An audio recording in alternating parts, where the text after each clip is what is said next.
forth, and I don't think anyone involved has ever had any issue with him as a person. He hasn't done anything to ostracize anyone. He hasn't been a toxic player, nothing like that. But yes, Eric will not be continuing at the table um, uh, for no fault of his. And we're going to get him into another game some other time. Yep, he seems interested in continuing at some other table, which I'm very happy about. Yes. Yeah, so he's gonna keep playing. We're gonna find a cool table for him. But yeah, he won't be continuing here, unfortunately, and that's just because different strokes for different folks just wasn't a great fit, and that happens sometimes. Unfortunate, but it happens. Yeah, good guy. We'll see him again at another table. That's the hope. But we will continue today because you guys have achieved much. You have achieved much. So let's hop to it. Okay then. Sorry. I feel like this recap is worthy of a special music track. Okay. The year is 836 PD. We are in the city of Amon in Tal'Dorei, and low under the streets is the Aurora Concordant. You guys have spent some time trying to make your way in Tal'Dorei, trying to find paths to success, whether it be to spring into the spotlight to better Tal'Dorei for your own fame and fortune. But here and now, you have come across a most interesting development. A spawn of Thordak the Cinder King, the red dragon that devastated Amon about 24 years ago, lay here in the sewers, corralling kobolds and threatening the good folk of Amon. As you delve within, you met with a somewhat sketchy, but a very, shall we say, morally interesting individual who you're welcome to tag along. An ethically sourcing individual, shall we say, for his at first glance diabolical means, but we love ethical source. We're very hippies around here. And with the help of your new friends, Keljaya, Nero, Glint, you were able to dispatch this red dragon, your first dragon, and the Aurora Concordant can certainly and officially put under their belt Dragon Slayer as one of the titles of their accomplishments, amongst many others. You have acquired a great deal of gold, a couple of magic items, you have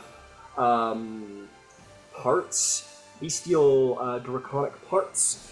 I always find it kind of so fucked up that one moment you're battling like a sentient, powerful, valorous creature, and the next moment it's just being stripped for parts, just fucking mercilessly. It's just funny to me. But anyway, in this moment, you are victorious. You have acquired your bag of change. No small bag of change, but a bag of change nonetheless. And the day is won. So, Aurora Concordant, perhaps with this little victory, it might spring you into the spotlight enough for Allura Visoran to finally recognize you and take you to the prom. What would you like to do? So, as Yvain is doing her harvesting at some point, yeah, like, and it's a large. This was a large creature. Is that correct? This was a large creature, yes. So she's 5'4". I figure there are certain points at which you cannot see her because she's fully inside of the creature doing the work. Because it's like if you consider just the difference between. Just pulling a Leo in Revenant. Yeah, just like inside the bear. Yeah, a bit. So at some point she's going to like pop her head out between ribs, and you know. Ask Ember, what time is it? Because she got me at, I think it was around 5. Yes, just trying to figure out why she's so tired. Hold that thought for a second. One fun note about the harvesting of this creature, it recently emerged from a lava pool and has been breathing fire out of its mouth. On initial contact, Yvain, this bitch is hot, like scorching hot. But eventually, of course, you're able to, like when you make that first incision, like a wave of steaming heat, like worse than oven heat. Like if you had your face head over, like your eyebrow, like the skin on your face would be very raw. That would be not a friendly thing. But you rolled well on your survival. There will be no detriments. But just a fun flavor note. And for what it's worth, Yvain, I can tell you how many hours it is till sunrise, or how many it's been since sunset. Oh yeah, Keen Mr. mind. Keen Mind. That's right. That's right. You know, Ember. Let me look at how much you guys have done today. It's been a busy day.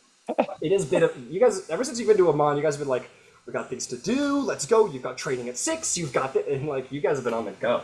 So today, Above Emma the was hit on table, by- I figured it out like it was 11, not like they would have ended at about 9ish p.m.ish, maybe. Well, Emma was hit on by pirates in the morning.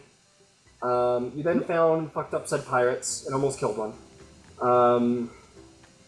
Zarvolg went and trained with Cleve for a couple hours. Yvain went to the Alabaster Lyceum for like 8 hours. Yeah, it's late. Yeah, it's late. Yeah, I'd say it's about accurate. It is 10:52 p.m. Remember, to be specific. 10:52. There you go, Yvain. No wonder you're tired.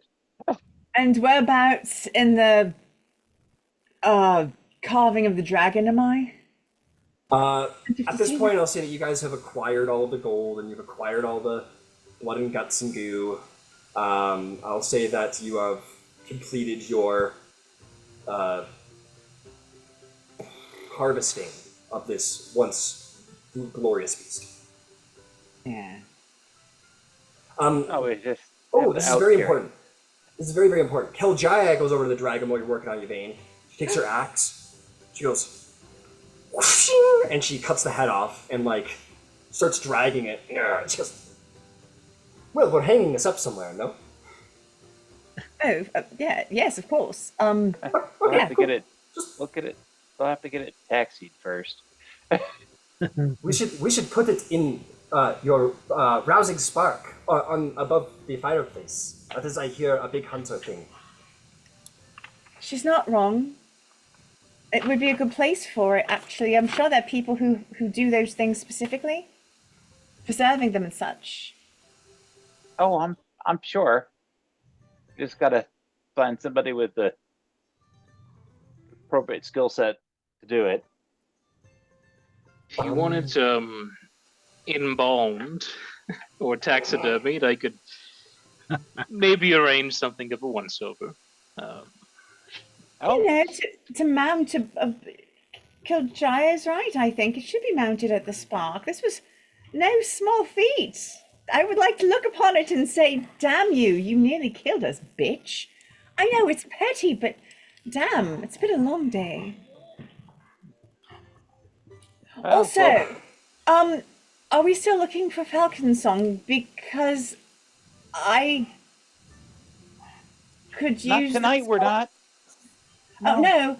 Chill. No. Okay, no, please.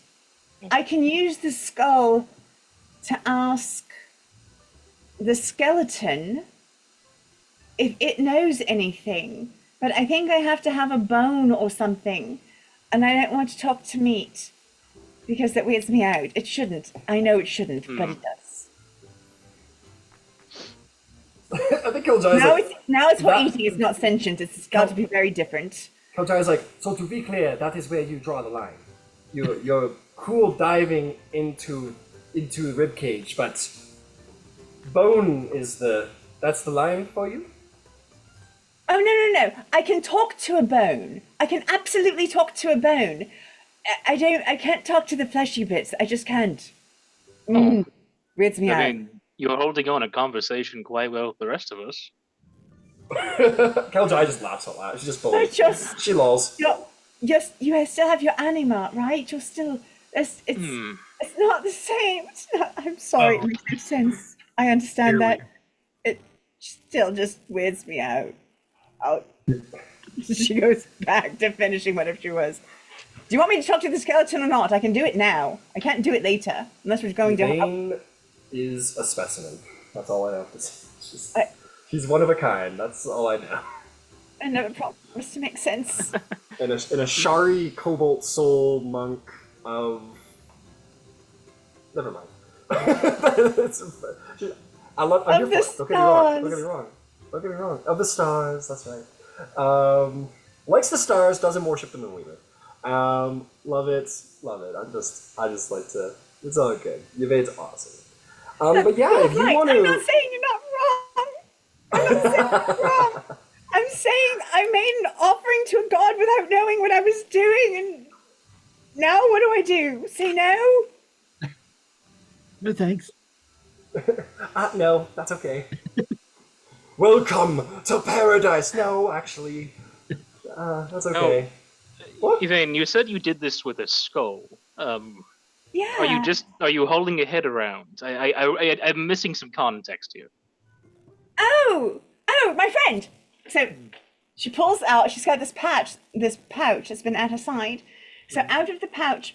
Now, some of you may recognize the skull for being the skull you picked up at the crossroads. Alistair had chucked it to her, but it's no longer grody and gross. Like, she's clearly polished it with implements. Mm-hmm. Yeah, taking that's Grody care and of, Glint.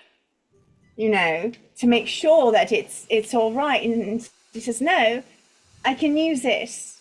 So I'm not actually the one. All right, so this, I believe, we haven't actually had a conversation yet. Oh, hush, no one asked you. So Ben cries a little bit. So I believe that, excuse me.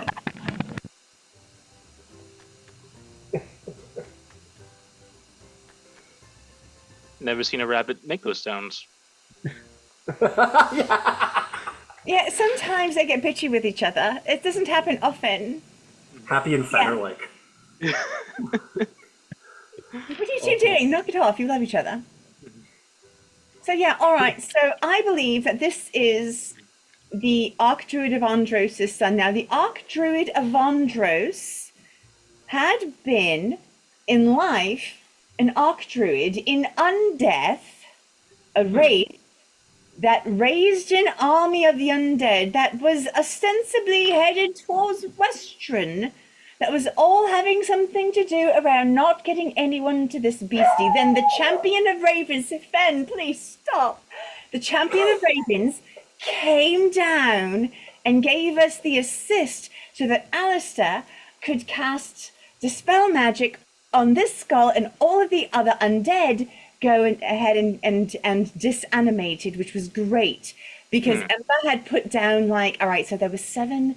All right, so that was, Ember had taken out about 32 of them, and then Finch and Radon had done, all right, look, we were in trouble, so it was really lucky that we had. Nonetheless, we believe that this was what they were protecting. So I've spent some time sort of communing with it, but I didn't just want to talk to it out of place because that seemed, I don't know, disrespectful. So I've just been waiting for, you know, an appropriate time where it didn't seem frivolous.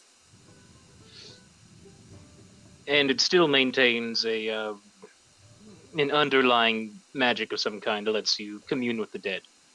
Yes.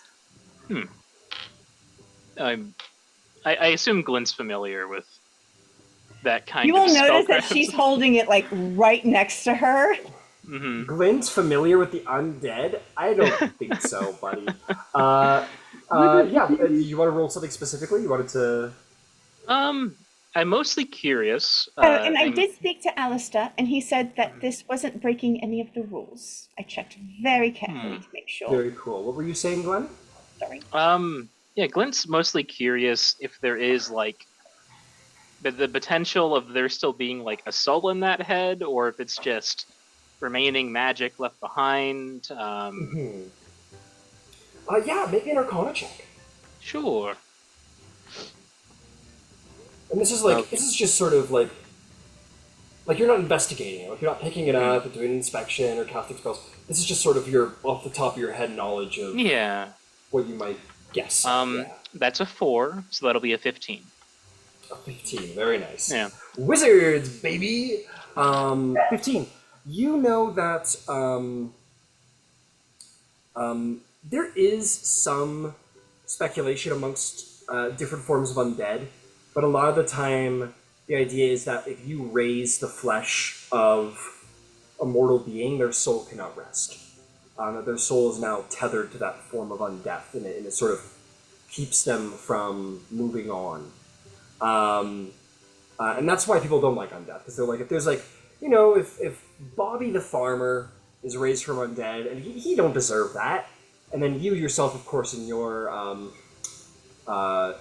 philosophy of things, like those souls of those sort of more demeaning, evil, to be clear, individuals, they're already going to hell. Maybe do a little good before you go. So as far as it pertains to this skull, it's tricky. I think it would require further analysis, but I think it is quite possible. Bless you, whoever that was. It could be. It would require further inspection, but it's entirely possible that the soul remains tethered to the actual skull. It's entirely possible. If there's time later and you're willing, I would love to take something of a longer look at that whenever we're in a safer place. Oh yeah, not now. She puts it back and like immediately goes back to doing something else. I think Keljai is over by this like random ass pipe and has like is doing like a like threw the rope over and is tied it to the thing, and she's going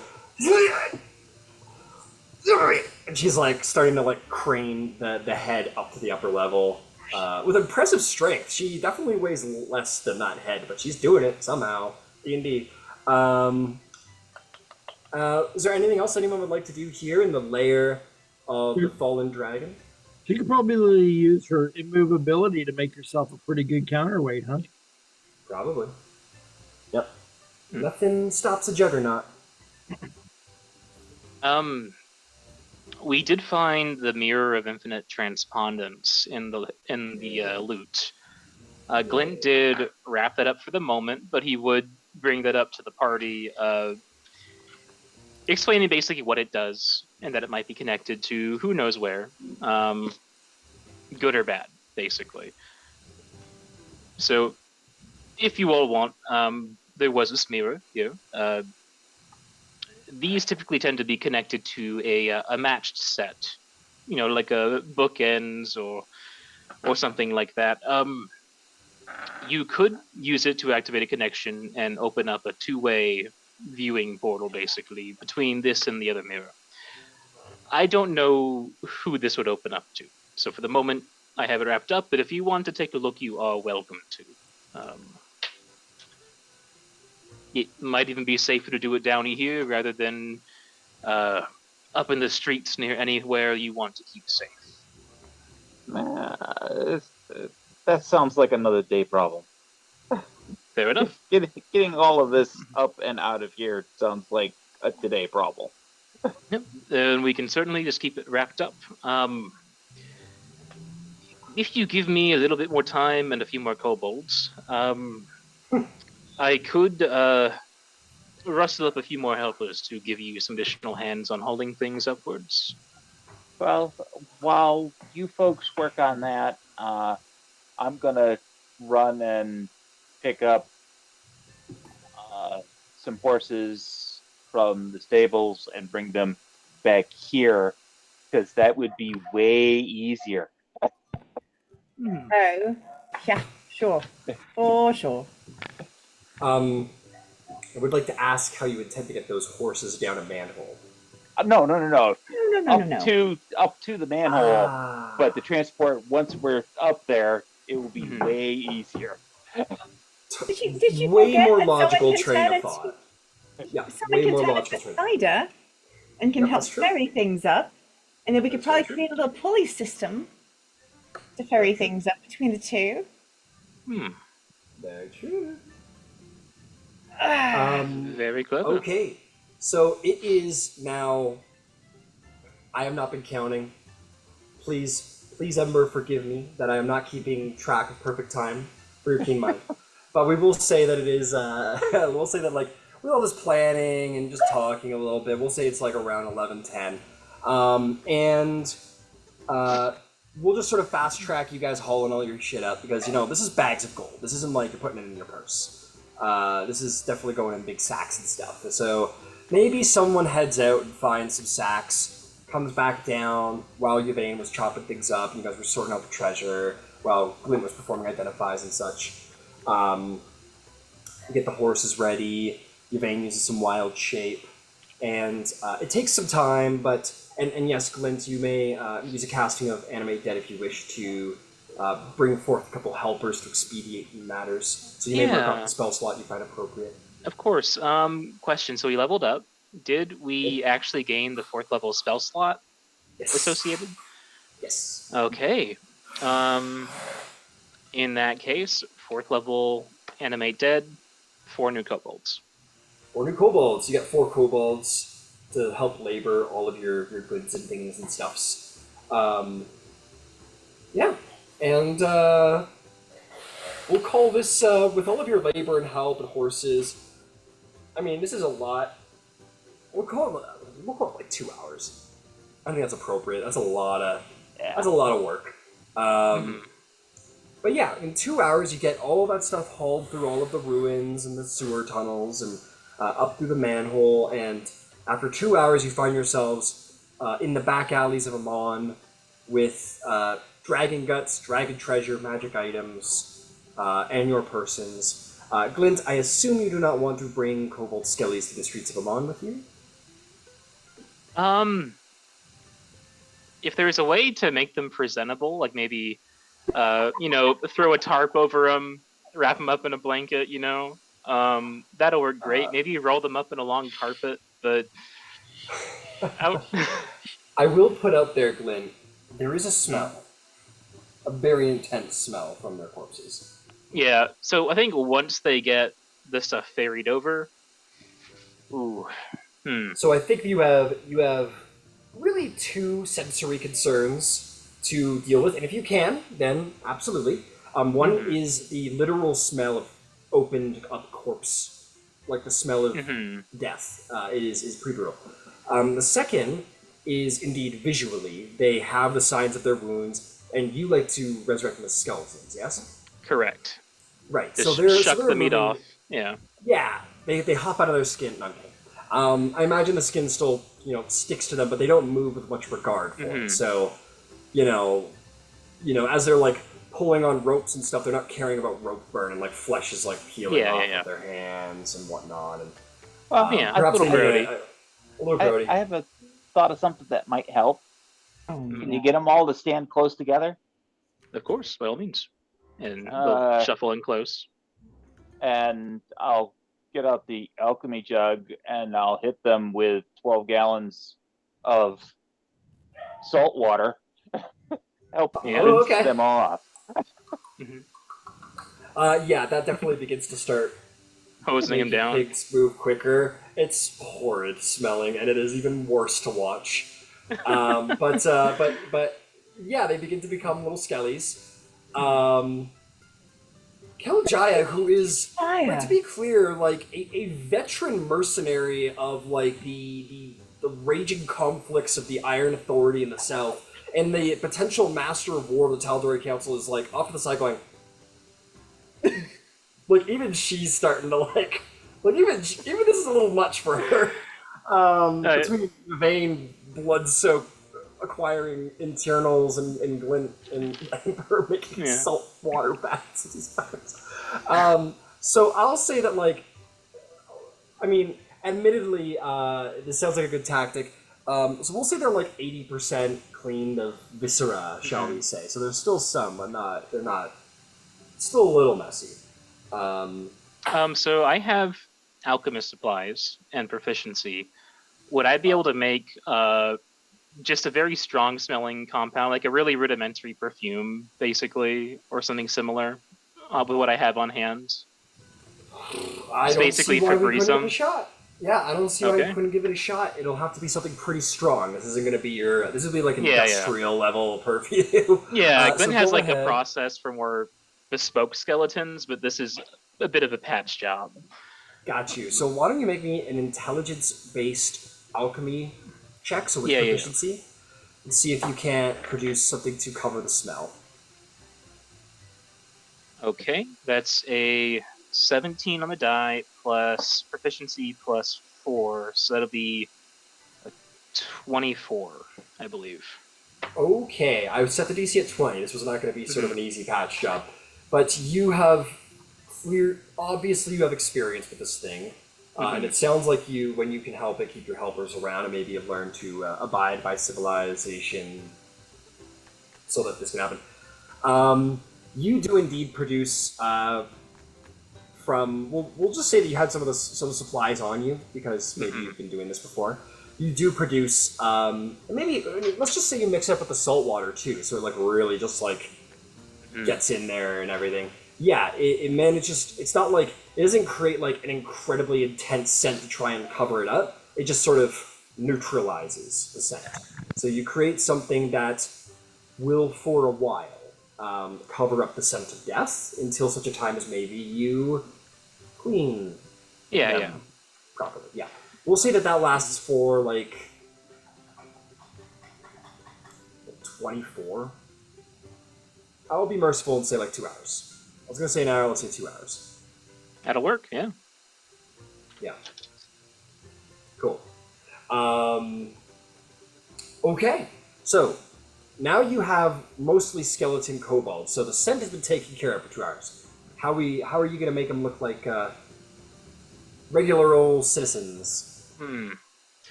Well, there is this Have we coat had- over here. No. that was the initial thought. So, I do have, some basic common clothing on me that's additional from the background. I think it's vestments. So I could theoretically dress one skeleton up as a priest. Okay, very cool. The other 3, I'm not so sure. Fair enough.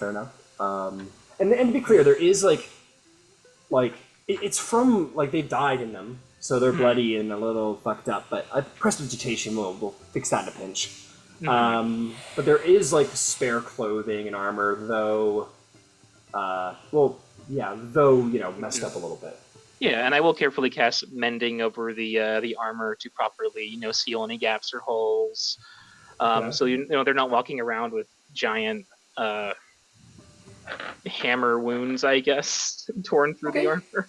So do you give them like a sort of face dress situation so that you can't see their bony skeletons? Yeah, okay. Okay, I will. What? Oh yeah, Zarvolg, go ahead. While we're trying to figure this out, can I just pop my head in and be like, can we just get them to all lay down quietly and still? Can we throw them over the backs of the horses and cover them up? We could do that. Then we don't have to dress them up and parade them through town. Oh, gentlemen, play dead. I enjoy that. They make almost like a piano, like not a piano, but they make like almost like a bony as they like clatter to the ground as they just completely just go limp. And you guys can haul them back and wrap them up like dead bodies and throw them over the back of horses. There's no shortage of mercenaries in Tal'Dorei who go after these wanted dead or alive posters. So not a bad thought, Zarvolg. Out of curiosity, Glint, are you proficient with disguise kits? No. Oh, okay. Just curious. But yeah, okay. So you have some fake corpses. Well, not really. Anyway, I have a thought for tomorrow on how to amend that. fair enough. Interesting. It is worth saying, and I think maybe even Nero might bring it up because he's had his own altercations. And say, I just want to bring up, if you guys don't, just to try to be helpful. We do know necromancy is against the arcane panopsophical might get really upset about necromancy. Like, I'm sure you know that. I'm not trying to but you know, I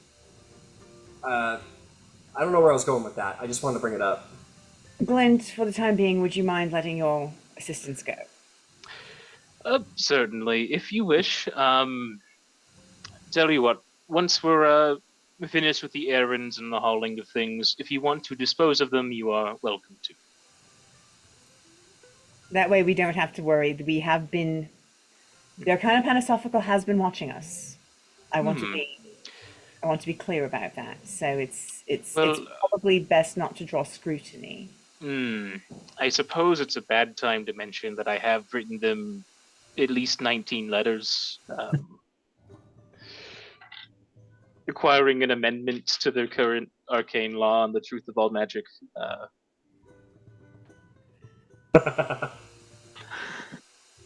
Yeah, so I don't know that right here, right now is the time for that particular discussion. But Nero makes a good point. We should probably not parade undead through Imon. We will not be able to capitalize on our goodwill. And if you're looking to make changes, that goodwill might serve you more than skeletons would. Can we just? They're a resource for you, right, Glint? Yes, although I can reuse the bones. Okay. Well, my thought is, if we can get them to where we can work on them, the solution is to wrap the limbs largely in straw, tie the straw on, we get a pumpkin or a gourd to go on over the head. Thinking of the scarecrow trick. Exactly. At which point you are an enchanter, not necessarily an undead maker. Interesting. Animated. I could see that. I was planning on, working on some better armor and equipment for them as well. But and that would make it easier to bolt it on, because I would imagine getting bone is very hard to tailor for. But specifically the hip bones.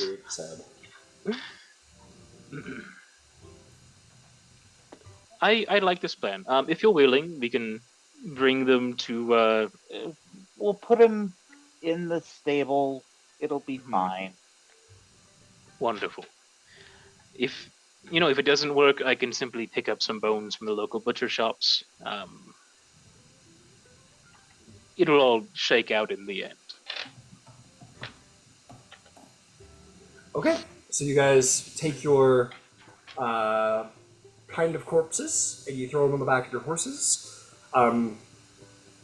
You, very like Geralt of Rivia with like the monster part, sort of latch the head onto the side of your horse. I don't know if anyone with sort of like maybe a high insight or whatever would maybe surprisingly note that Keljaya doesn't seem to mind much, despite being technically a member of the Tal'Dorei Council. Perhaps her unique background doesn't make her as fickle about resources, but she seems like pretty chill. Yeah, and yeah, you load them up, and you. Where are you guys headed with your bags of glory? Well, I imagine to the spark, so we can bathe and such. Incredible. I don't feel like we should be going to market. We're all scorched. No, stop. Oh yeah. Yvain and Zarvolg are going to the arena to get him healed. Ember, can we go to the arena to get Zarvolg healed? Zarvolg's guts are falling out. I don't know if we all have to go. You guys can get some sleep if you want. It's late. Ember has the purse. Oh, I have money. And so do I, which is why I was going to go, but I don't know how much it will be exactly. I don't remember how much Jewel paid. I feel like it was 1,500, but I don't remember if it was 2,500. Like, it could be either. And it could be different anymore. Speaking of, did you want to divvy up the gold and silver and copper pieces and all of that before you depart for there? Oh, yeah. We can do it now or later. It doesn't matter to me. I'm fine with getting square in the morning. All right, well, then I will go with you. You do, Ember.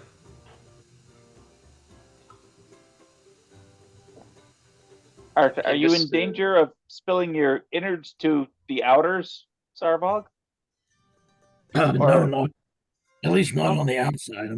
I'm all okay, so closed up on the outside. we'll go to the spark. We'll get stuff divvied and sorted, and that way you can get cleaned up before you go, and All right, then that's go fair. to the arena. Whether it's an hour from now or first thing in the morning. I I gotta don't. say, yeah, this one time I'm kind of leaning with Ember here. I could use one of those baths. I fucking love that. I love everything about that. Absolutely. Let's and do it that way. and maybe a more comfortable bed than my one at the arena. See, this is what I'm saying. As you make your way down the road, maybe some of you have this. Oh, there's also maybe you might want to do it in the morning, and this all ties in. You know, like you guys just freed the journalist. I think some of you had an interest in what her whole deal was, but as it is worth noting, as you guys begin to start marching down the street, maybe especially you, Zarvolg, because you kind of like your glory.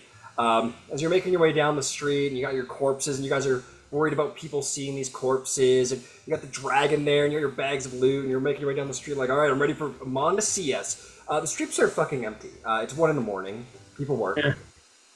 There's nobody. There's a good not advised, of course, but there's a chance that Glint could have just walked them down the street in like coats, and they would have been fine at 1 a.m. But the point is, the streets are relatively empty, other than the occasional guard, maybe disreputable figure, maybe idiot teenagers, who knows. But you wander down the streets of Amon. I don't know why the dice do this sometimes, but Are we having an encounter? I don't imagine an aggressive one, but that's what the dice says what the dice says. Who wants to roll D100?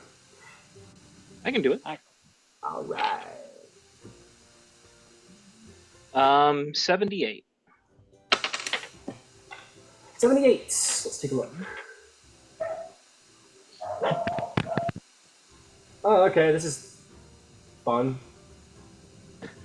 Yeah, we're not doing that. You guys go down the street, and as you're like going down the street, these like empty middle of the night streets, making your way to the rousing spark. Yvain is coated head to toe in dried blood. Finch, as always, is looking excellent in Paladin.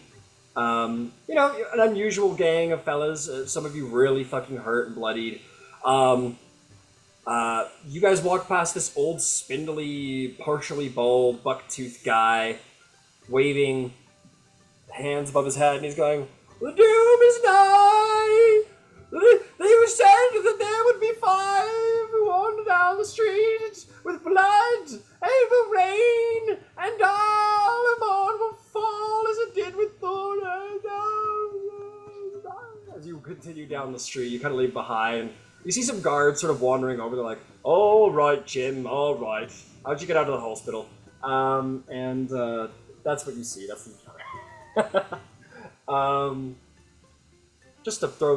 just to bring it to life, I guess, whatever. Mm-hmm. Anyway, you guys get to where you're going. You get to the rousing spark. In the most theatrical of fashions, the door swings open. There's not many people here. Like I said, it's 1 a.m. Maybe Emma's like finishing up with she's like, and that's the last tanker. Time to go to bed. The door swings open, and all of you dripping in blood, bags of gold and dripping dragon guts and sinew, a dragon head, corpses over the shoulder, swing open the door, and she just stares mouth agape. Don't worry about it, Mom. I've got it. Okay, honey, I'm gonna go to bed. Have a good night. Everything Good will be night, fine by morning. everyone. It sounds like you had a fun night. Good evening. And for your sake, Glint, you see this actually He said it, Mum. You see this, it's a fire genasi. See this fire genasi woman with, like, glowing heated... She looks fairly normal, except for those minor details that give away that sort of fire ancestry. She's just glowing fire eyes, maybe her hair, when she moves a little quickly, there's almost like a little flare of heat or light or a spark. And, you know, Ember's like, go to bed, Mum. She looks like maybe the same age as Ember, physically. Which is cool. Anyway, and she just kind of waves to you all and wanders out the back. And you guys can all make yourselves at home here in the tavern hall that is pretty much empty at this point, except for, like, maybe, like, the night shift barman and, like a group of 6 people, like, maybe some guardsmen who, like, got off the dock shift and having an ale in the corner, and they're all, like, looking at you guys, like, because how could they not? What do you...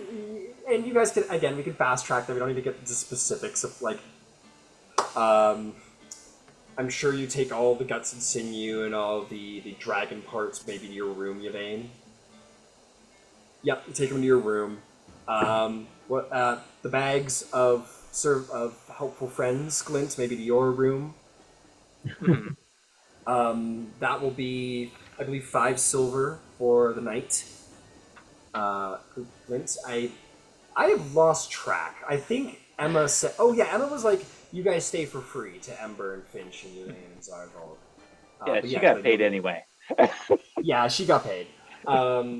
It's, yeah, whatever. But yeah, Glint, you are a new friend, so you'll have to pay. Yeah, Glint does not mind at all. Fantastic. Okay. And then you just probably drop all of your bags of loot in, like, the various rooms. Beverly sort of, like, wakes up as the door opens. She's like, oh, hi, good morning, what time is it? Let me help. And she sort of, like, half asleep, pulls herself out of her bed and starts, like, hauling bags. Glenn, you see this, like, this young human woman, somewhat tanny skin, just kind of, like, a nice kid. That's really all there is to say. And just to be clear, Glenn, if you ever want to see any character art, know more about any characters, you can go check them out in the handouts on Roll20. Got it. Yeah, those should all have information and names and pronouns and race and all that good stuff. And that was Beverly? Her name's Beverly, yes. She's a member of the Aurora Concordant, so you would find her in that little file there. Yeah! In Credible, I'm going to see if any of your allies are awake right now, or become awake in your... No, they don't. It's too goddamn late. But anyway, is there anything you'd like to do before bed, or do you all... Obviously, maybe you all bath, which is fine. Why don't we say that each bath costs, like... At this time of night, if you're taking care of it for yourself, probably free, honestly. I mean, Ember, it's your show, man. You can charge your party. No, I'll make sure they get taken care of. Hot water is not that tough to come by. Yeah, especially not with fire genasi running around. No, yeah, and there's not like a large staff here tonight because it's nighttime. So you guys probably have to heat your own water. So you guys probably spend another hour getting settled. It's like 3 a.m. now until you finally hit your beds, clean, finally able to get some sleep. So you guys can all head to bed. And we'll call that a long rest. You could, Zarvolg, if you want, go to the Grodsborough Arena before going to bed at 3 a.m. if you want, or you can go there. No, I want to rest first. All right, cool. Just wanted to check. Yeah. What would you all like to do as you rise in the morning? Groan in pain. Yeah, and it is. You definitely have that sensation of, like, waking up. And, like, all of you are sore, but yeah, Zarbo, you wake up like, and you feel like your guts are, like, melting in your stomach.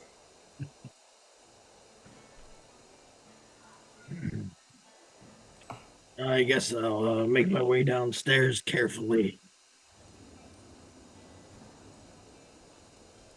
All right, you do that. No problem. No Wait problem for at the all. party. Incredible.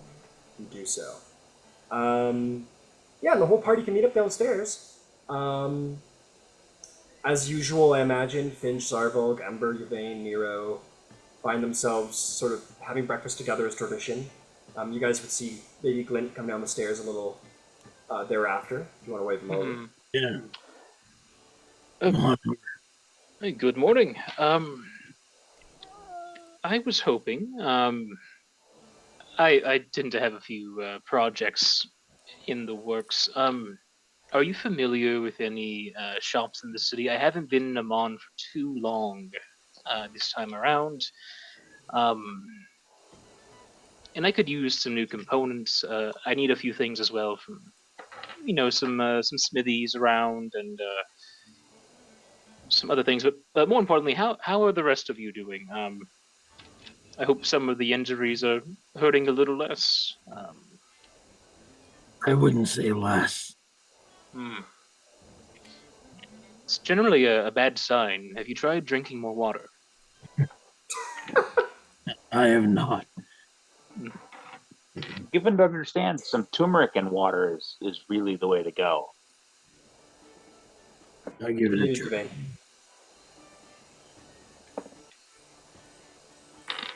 Bit of ginger, Ginger is a nice bit of liveliness to it. right? Yeah. I think it's definitely worth saying that, like Zarvolg, there is a scent coming from your midsection as they You. all begin to suggest water, ginger. Do you want us to take a look at that? It's actually the next on my list after divvying up the loot. May I look at? I'm not gonna ask. I'm not asking him. I'm asking the DM. Make a medicine check. If you go over to Zarvolg and like pull his shirt up, and Zarvolg allows it, you may need to make a She'll medicine basically, check. Can I? in undercommon, as she comes up to you, she's going to say, "Don't fuck with me. Move," and then just take her Oh, shirt no. and lift it. Can I provide assistance? Just kind of like leaning over, but keeping a distance and just kind of looking. Sure, yeah, provide some medical expertise assistance. Sure, go ahead and take Yeah. advantage of that. I'll Or take you can that. go for That's yourself, 19. He's not Make shy it about beautiful. taking his shirt off, so it'll be easy to get a look at. Ugh, oh. Stop that! I'm gonna go. Okay, let's see how it went for you, because you were the fun one of the group, and that makes you. What did you have again? Organ damage? She said no. Yeah, I had organ damage and horrible burns. Yeah, we know what's going on. So we'll do everything. You rolled a 19 total. Yes. Okay, so here's the deal. Organ damage. You know sort of what Zarvolg's condition is that he's struggling to do really anything when he has to move too fast. So he's very like, ooh, like this is sort of his situation right now. But when combat ensues and speed is required, he has to make a saving throw. Otherwise, he loses his action and his reactions. He's kind of just like keels over. Yeah, in I've pain. seen this before. Roxy had this. Exactly. There are a couple of solutions. Magic, such as the Regenerate spell, can cure organ damage, which is obviously the big kahuna of solving lingering injuries. Alternatively, someone can tend to the organ damage and make a medicine check once a day, and after 10 successes, the organ damage may be resolved, which is far cheaper and far less difficult to acquire. But it would require a constant maintenance from a skilled medic, and this wouldn't be totally easy for the medic. It would require someone of some level of skill. Mm-hmm. So I'm not going to say the DC, but I'm just going to say it's not the hardest DC in the world, but it's certainly not the easiest one. You would want somebody who's skilled and proficient to tend to that wound every day. Yeah, so I say, for the sake of everything we've got going on, since we can't guarantee it's going to be 10 days, right? It could potentially be 20. Why don't we get him healed? because I am certain we have the resources to do it. Well, Like, I'd gladly kick in for that. before we go down that road, two things. Item one is seeing whether there's somebody with the capability and willingness to, because that Will be. might not align. I guarantee you Three, there will be.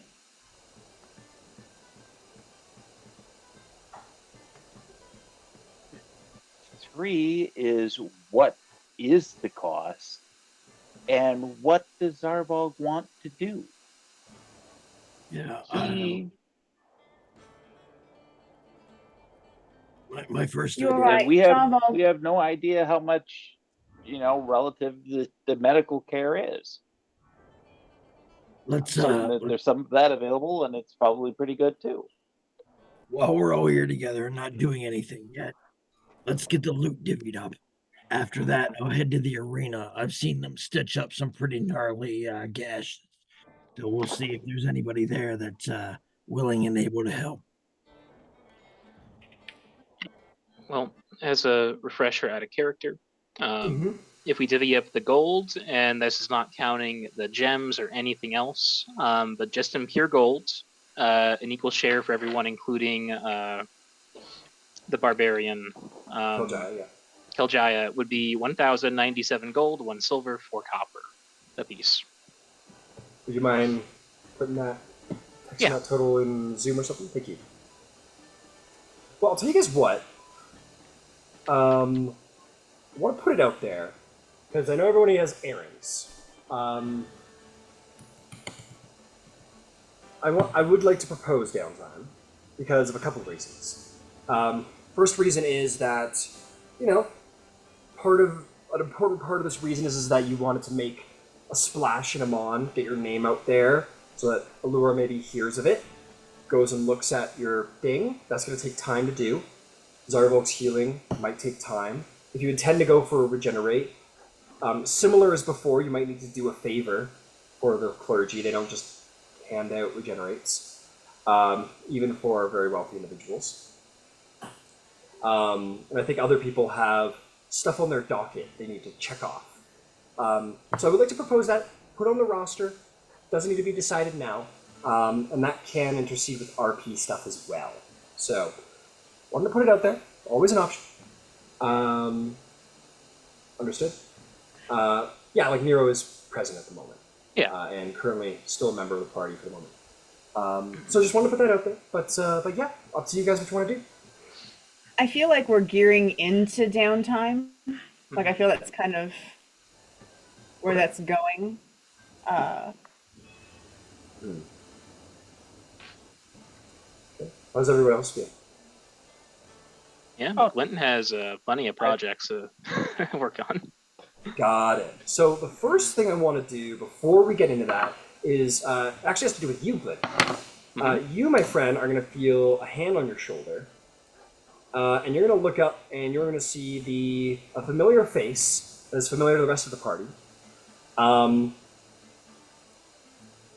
Sort of yellowish pale skin, very handsome face, brown hair, reds and blues, sort of lightly clothed. You recognize Alistair de Vitrovos. And he goes, Glint Grinhelm. Mr. Alistair, how has the day been treating you today? Still raising corpses. I hope I will not need to summon my allies to cut you down. Oh, I've been informed they're actually harmless scarecrows. He just kind of gives you a pat on the back with the joke. And he says, well, how the hell did you wind up falling in with these folks?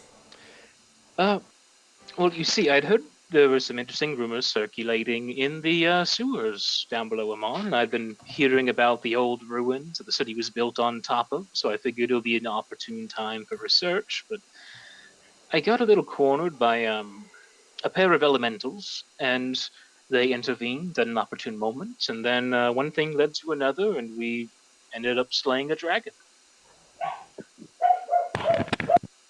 Okay, that's very interesting. But what's the real reason? It's a No, fun that isn't. story. That is entirely what happened. The head is Make a- outside. Make a persuasion check. Already. That is an 11. An 11. He kind of goes to say something else. Kind of looks around the rest of the group and remembers who exactly you're hanging out with right now. And he goes, "Well, color me impressed. So you've all met my friend, Mr. Grimhelm." Oh, you're acquainted. This We is are a little. met on the road. Hmm. As far as things go, that's exactly what happened. There was a dragon. It was sort of holding him up, or its elemental spawn was. That's all we know. You all know how to stick your foot in things. I am. Well, congratulations on the dragon slaying. I suppose that's all there is to say in that matter. We do have a reason to suspect it may have been one of Thordak's spawn. Okay, this is getting to be a little much for breakfast. I'm gonna go over there. But it was good seeing you, Glint. We should catch up. And for all of you, Aurora Concordant, you found yourself a rather peculiar but insistently a good ally. Despite my own inclinations and my own faction, he's been steadfast. So, well done picking character. It seems to have improved over the last one. And gives a shitty look to Nero before wandering off. Nero sort of rolls his eyes. And the instant he is out of earshot, I am going to look at Yvain and say, if you cannot make him behave, he is going to get trespassed and unwelcomed. I've had enough of his bullshit. All right, so I give you two options because this is your home, and I need you, my friend, whom I love, to feel comfortable in his home. Do you simply want I'm me to ask him comfortable to in my leave? home. I just don't need his bullshit.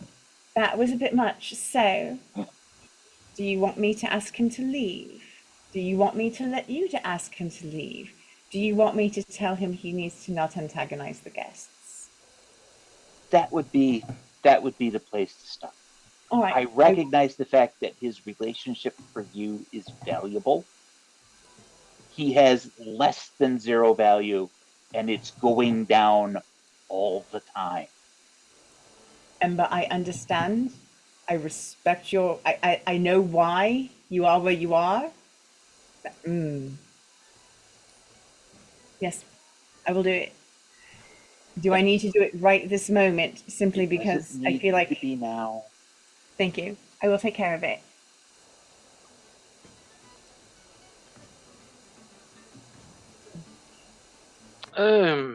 Apologies for something of an awkward breakfast. I'm given to understand that he tends to be like that. By the way, cool Glint Mini just dropped. Excellent. Please continue. Sorry. Draw attention to the cool dwarf. Is the Tailspire thing up? Have I not been sharing this whole time? You have not. Why doesn't anybody tell me these things?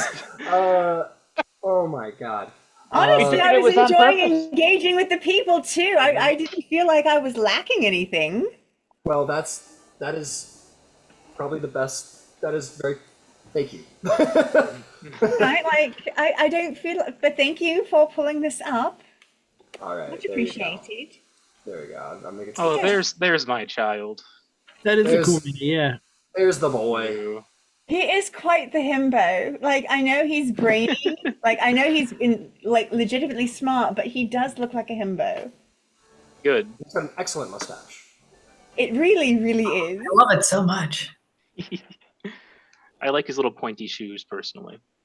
Oh yeah. Are they? Hell yeah! Check out the kicks, yep, folks. Oh my god, they Always got are. better kicks than Glint. Look at that. You knew some gnomes back in the Damn. day.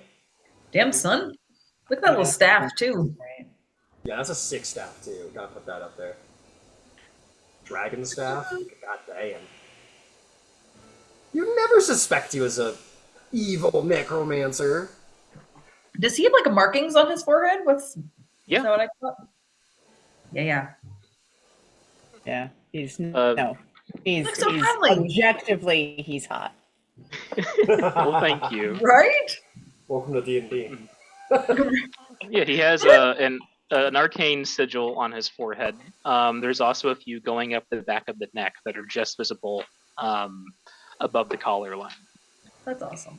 He's Didn't Liam O'Brien say something like that, where he was like, the whole goal is to make like hot characters in D&D? Yeah, I think he was like admiring the Vax statue. The statue, He's like, yeah. He was like, mission when accomplished. you're making a character, the goal is to make a character you'd like to shag, and well, Yes. I did it. Understandable, yeah. Yep, couldn't agree more. I have so much hot original character art sitting around in my files. Yeah, as it should be. Fantastic. So yep. Alistair shows up and says hi to you, Glint. Vouches for you. Also, I think another thing of note, which is kind of interesting, is you'll see, as usual, the Cool Kids Club over here. They're all sort of hanging out and chatting and talking. At a certain point during breakfast, Shirka Marine will stand up on the table and say, excuse me, members of the Rising Spark, I hope I am not interrupting your breakfast, but I need to declare something most important. Here at this very table, a new adventuring party is formed. We shall be forever known as the Sparks of Iman. And he gives like a bow, and some people are like, oh, okay, cool, well, shit's always happening around here. I mean, this is like the chill spot of like the fucking prophet of Bahamut and newly dragon slayers. So a lot of stuff's happening, but it seems that a little adventuring party is formed over there. They've officially decided to all join up. I love that. Got some competition. Who's the guy you with the guys have a Yorks? lot. No, we don't. We have Well, people I'll- with whom we can work in concert. That's right, absolutely. So, as you look over the table of Glint, there are many interesting individuals there, all of which have handouts at this time.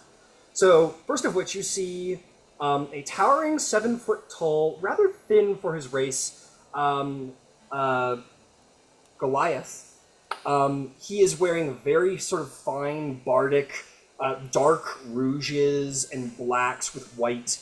Very sort of tragic Shakespearean-looking individual, but again, a Goliath, so very, very tall, and often ponders not the orb, but the skull. You see, sitting beside him is another individual, a person, that's it, no, I'm kidding. Rather well endowed, wearing like long, sort of piratey swashbuckler, light blues with a rather flowy white shirt.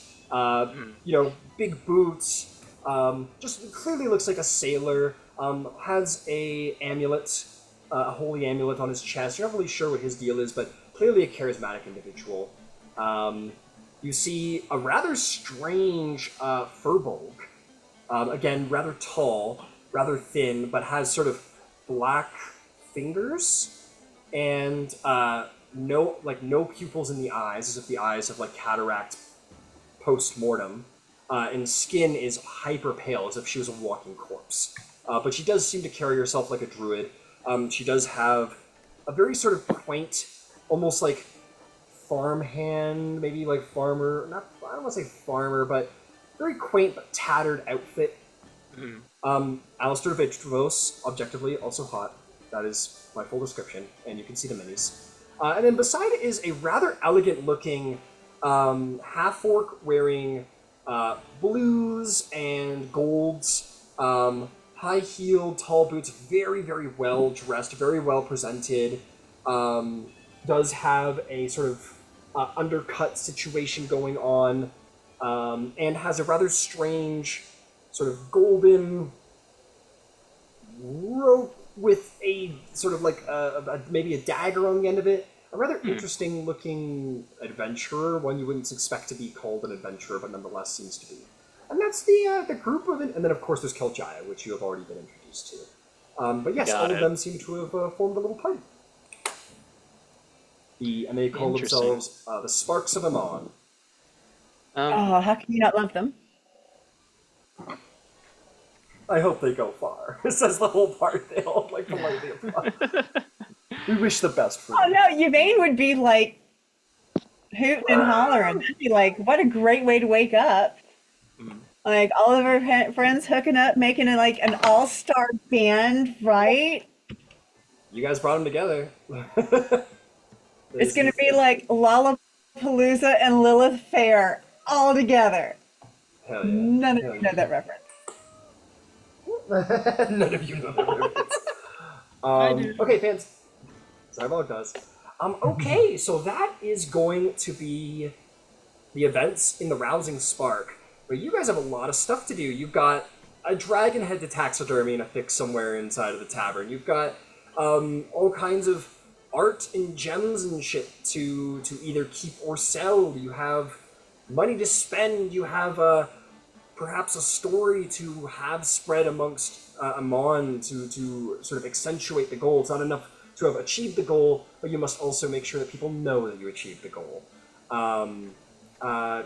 Zarvolg has some healing to do. You have a lot on your plate. So this will represent a minimum of 10 days if we're going to wait until Zarvolg is fully healed. So let's start with the first 5-day segment. Keep in mind, this can include roleplay opportunities. This can include multiple people doing things together in concert. Whatever you guys want, I'm here to help. So, there's probably some important stuff to get out of the way. Why don't we start with you, Zarvolg, how you'd like to go about your healing? That seems to be the priority right now. So what would you like to do? Oh yeah. I guess the first thing is right after the breakfast there, I'll probably head directly to the arena because I want to get their kind of advice on how I should go about it. I don't know if there's someone there. Like, how do they normally handle these? Obviously not exactly this level of intensity. There's probably no dragon bites in the arena, but people get hurt here. So who do they go to for healing, or Gotcha. what do they do? These are some of these are some seasoned combat veterans. So certainly there have been some serious injuries before. Absolutely. So Cleve sees your injury and he goes, he sort of like disapprove. Like, he doesn't say like an idiot. He doesn't say anything like that. Like that is a consequence of being a warrior. Right.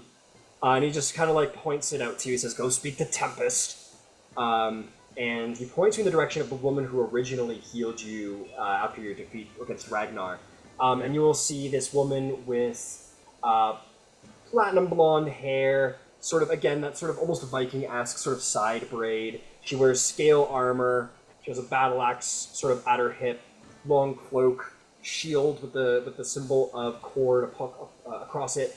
I will show the handout of Tempest, the cleric of the Storm Lord.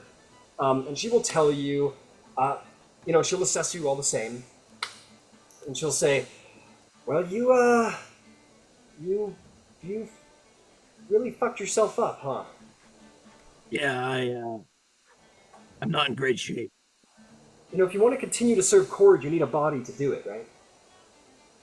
Yeah, I figured. Honestly, this time it wasn't the plan. It just kind of worked out this way.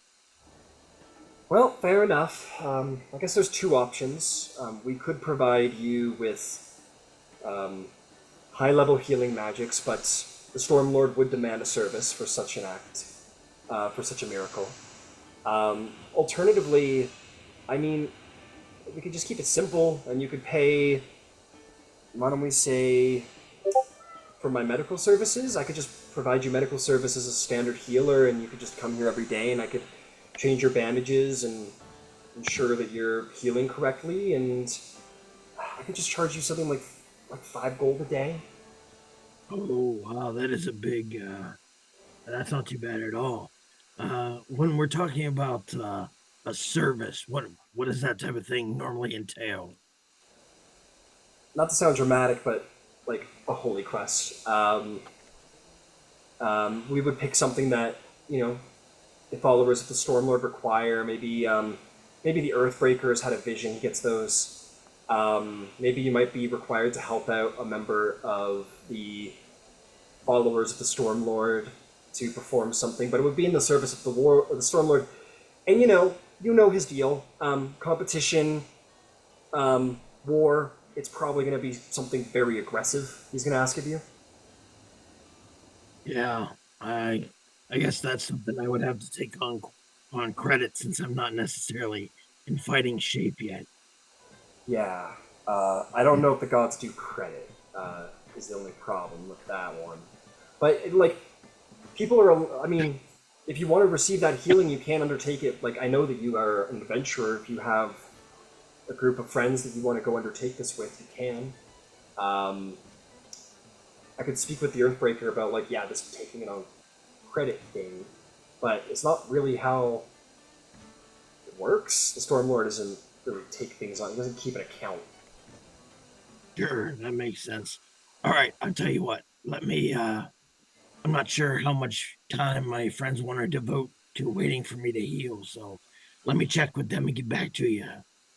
All right, and just to let you know, I should be able to take care of it in 10 days. I'm never really. As you can imagine, I treat a lot of wounds like this. I don't imagine it would take more than 10 days. So. All right, great. I'll check with them and see what they have to say. All right. And you can head out, talk to your friends. Yep. And you may relay the information you choose. Yeah, all right. What do you guys think? We good to be in them on for downtime for 10 days or Yeah, easy. Yeah, I Yeah, got that's no plenty problem. on my to-do plate. But as I've heard, you guys are waiting for a certain celebration to come up. You guys have boxes to check. Yeah. You've been busy folks since you've been here. I imagine you got a lot on your plate to do. all right. So yeah, I'll go back to the arena and put myself in the caring hands of Tempest. Yeah, and she would just have you there for half an hour to an hour and just sort of change your bandages, make sure your stitches haven't come out, put ointment in, clean any sort of discharge or residue, and yeah, medical shit's gross. But yeah, she's not going to be like, you need to be bedridden and by my Okay. side forever. So you're still allowed to go do stuff, but she will. Oh, this is an outpatient thing.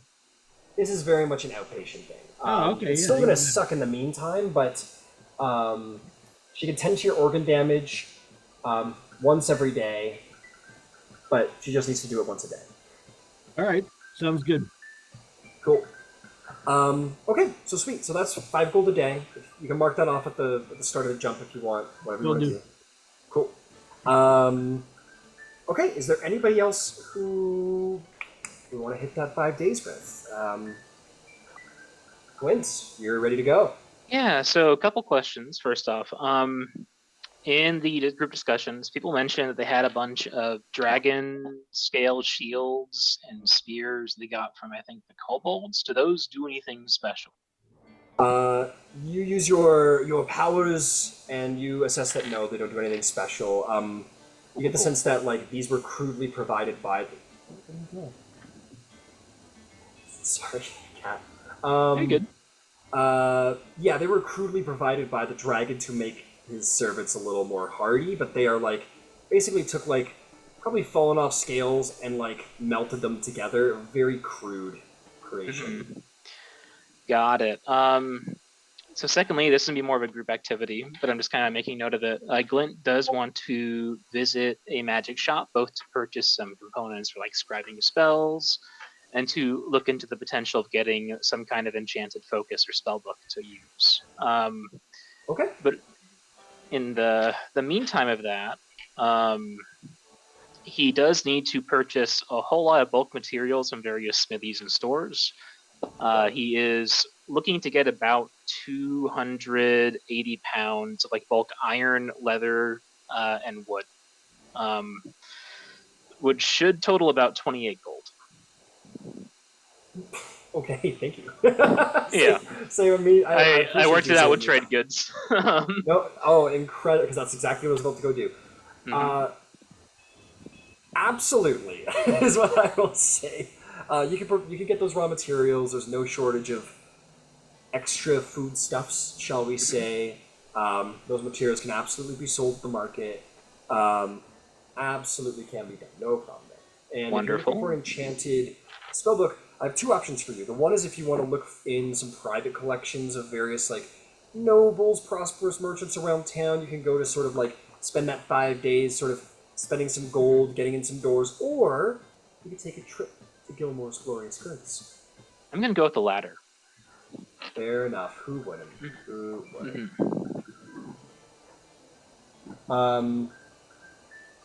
Okay.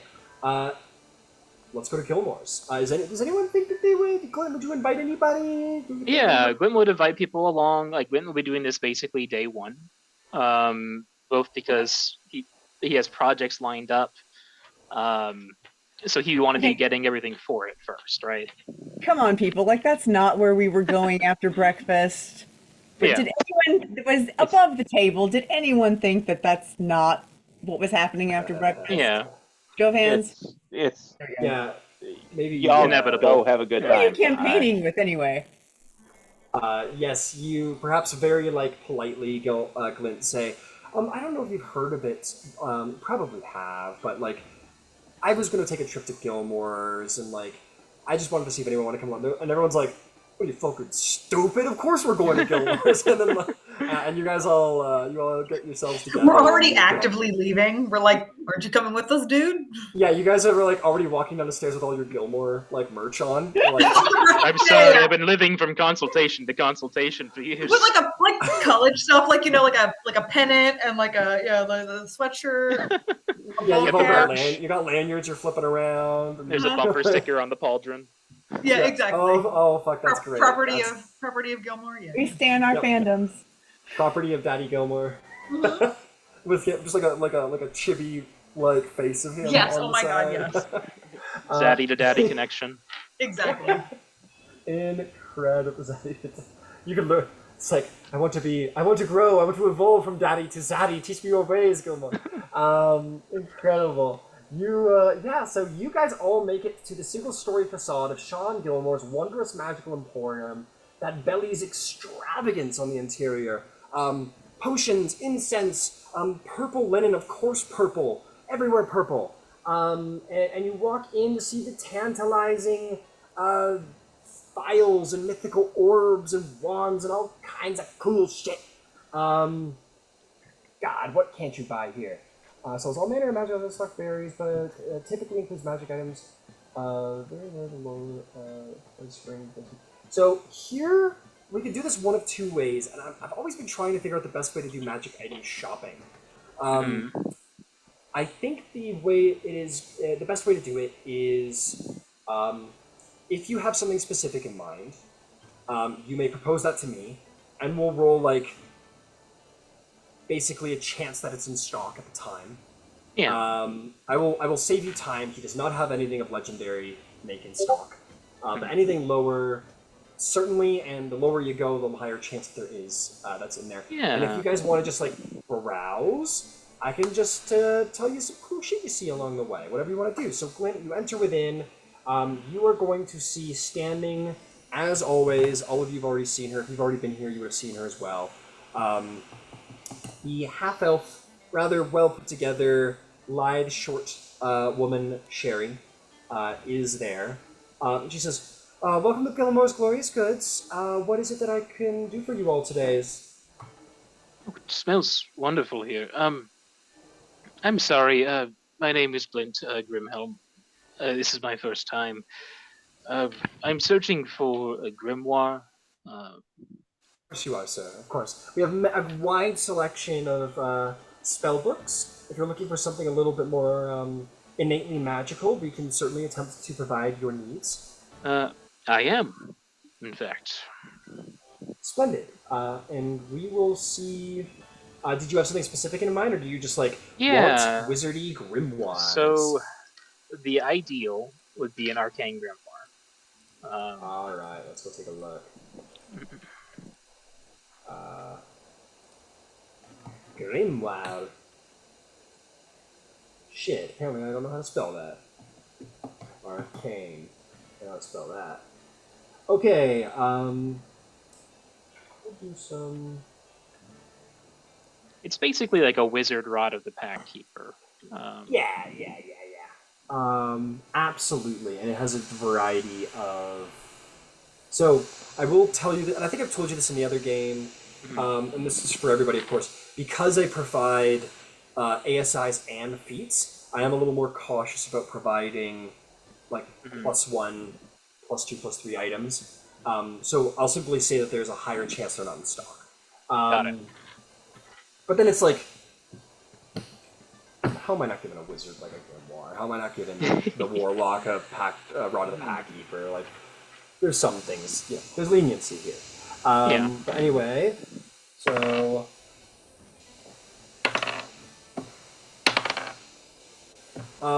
she comes in and shows you two different ones, both very well made, but one certainly with a little bit more eldritch etching, a little bit more embellishment.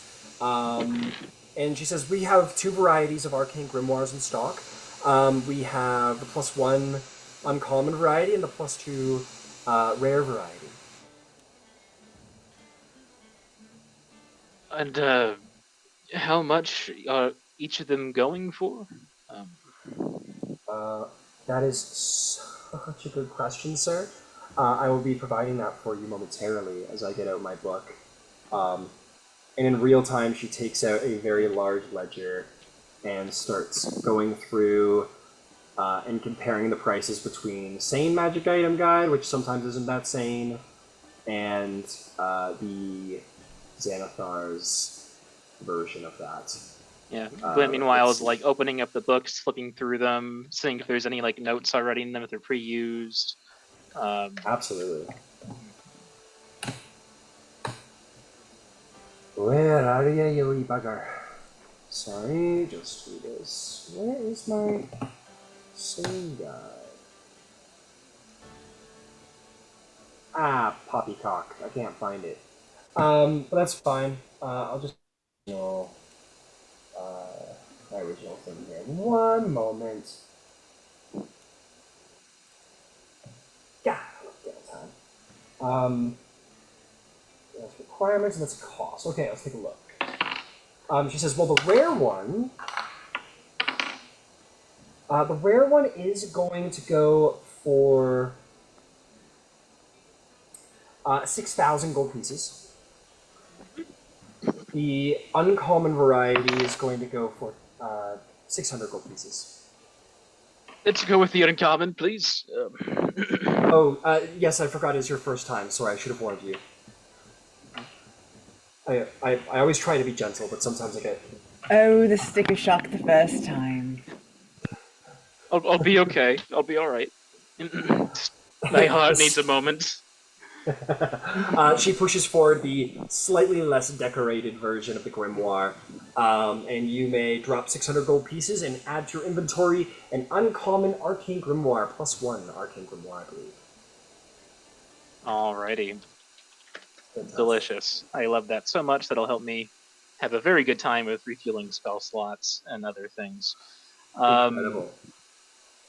And then, outside of that, I was just looking for some proper inks and papers for, scribing scrolls and new spells into my own books, of course. Of course, sir. We have a very large stock of both, and you can essentially just pay the cost and get as much of that as you want. All right. Gilmore's is stocked. They kind of chased out all the other magical inks and paper shops in pretty much Tal'Dorei, for being honest. There's a couple people trying to rub some pennies together in Stilben somewhere, but Gilmore's. Does anybody, you yourself, Glint, or anybody else have anything they'd like specifically from Gilmore's, or would they like to browse? Go ahead, Yvain. Yvain. You're muted. Sorry, the silence enchantments in here go off sometimes. Damn So a it. little... Yeah. So your basic odds and ends are ink, paper, incense, a brazier, like just brazier. I'm sorry. Just a couple, okay. couple things, Yes, magical yes, things yes. like that. Indeed, yes. No. Comma's no not my braziers. first language. Sometimes I mess things up. I'm so I sorry. completely understand, ma'am. I completely understand. Yes, we certainly stock all varieties of material components and wizarding papers and pen and inks and such. Yes, absolutely. Do you have anything that would make me smarter?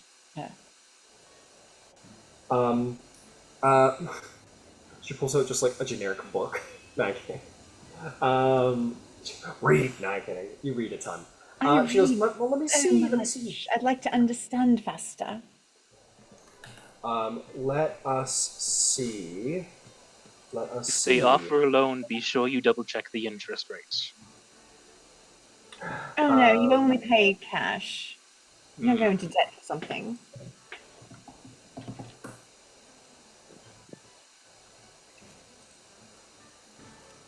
Oh boy. That's probably not the correct cost for that. Hang on a second. Sorry, I gotta check my prices here, and I gotta roll a little dice. There are two items that come to mind. I'm not looking for the book. I know. I know. I'm with you. I understand. Sometimes I can be a little thick, but I ever occasionally know what the PC's looking for. Let's see if they have any cool things you put on your head. Not to be too blatant. She goes, in fact, we do. Right over here, ma'am. She'll come up from behind her desk and walk you through, and you see this. It's definitely like a mannequin head, and it has set upon it a beautiful golden headband. It's less of a headband and more of a circlet, and it is encrusted with gorgeous gemstones, pearls, diamonds, a single purple triangular gemstone right above the head. A number of gold. It's gold headband with chains. It is gorgeous.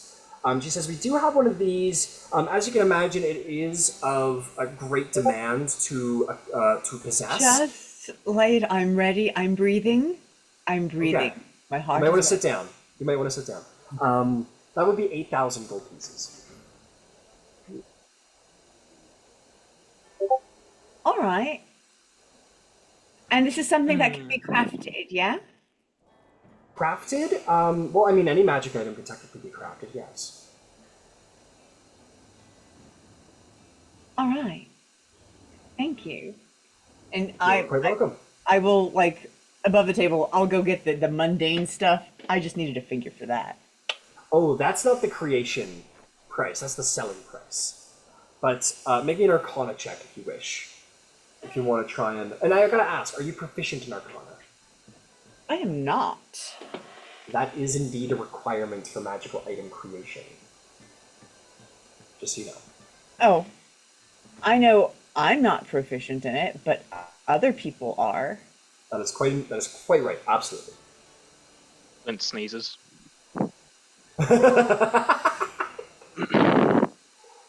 Jeez, Glenn. You're sharp today. Damn. Yes, you may. It's not great. Arcana is a 13. 13. You think this is technically, for somehow considered an uncommon magic item. Its creation costs are quite a bit less than the actual selling price. But specifically, you're not sure because you don't know. You've never been taught the actual process of magical item creation, but you know it to be an uncommon item, which is probably more than enough for most. It might require a specific monster part as well. Yeah, but when I get 8,000, I can start looking into it. I just needed to know what the buy-in was. The buy-in. Oh, you're saving up your pennies, gotcha. yeah, like I've got, I think about half that right now. So Does Glint see this going on, it's a or great day. Yeah, I'll say sure. What's your passive perception? 10? 10? Wait, I'm no, not being 11. subtle 11. about it. Like I wasn't trying to hide what I yeah. was doing. Sherry's like the primary seller right now, and you just talked to her and you heard Yvain's conversation. Sure, I'll say that you see Yvain staring with shining Yeah. stars in her eyes at a beautiful headband in a glass case. How much does Glint know about this item's creation? Make me an Arcana check. That is a 19 plus 11, so that is a 30. You know everything. You were probably planning to make this at one point. If not, did make it at one point. You created it. In fact, you are the inventor. You invented this. In fact, every time someone wears a headband of intellect, they are accessing your intellect. And Your that's how it brain. works. Is that why my intelligence is 19? Exactly. The moment we hit 20 is when the headband of intellect internationally gets better. Paid royalties. Everything. Shit. So I have a thing that I've been struggling with. I have this beautiful monster harvest chart, which tells me which parts can be used to create magic items, but I can't use it in reverse. So I can't go to the magic item and be like, what monster parts can be used to create this item? So I will look into that. But essentially, it is considered an uncommon, to give you the other basic parts, it's considered an uncommon item. It is, the creation costs are 200 gold in materials and such. It is going to take 2 work weeks, so 10 days to create. You will require someone proficient in Arcana, such as yourself, as well as a jeweler, to create it, which I believe you have both. I do, yeah. Yes. The last thing you'll need is to go... You can either try and buy the monster part for the creation of this item, or you will need to go out and hunt and seek it for yourself. But with that, you should be able to create it. Once I know the monster, I'll know whether or not I want to hunt the monster first. It's better if you wear your own kills. Yeah. Why do you think we're all decked out in like so much? Oh, wait, hold on, Glint. So there's armor, and then there's special armor. You know what I'm saying? And the red dragon scales are super special, right? So like, I was thinking someone in the party, I don't know, maybe Finch, maybe Zarvolg, not myself, but maybe one of them would be like really stunning in like the red dragon scale armor, but like you know how I'm wearing chitin right now, and it's cool, right? But like there's the extra stuff that's like resistances and stuff. You know what I'm saying, mate?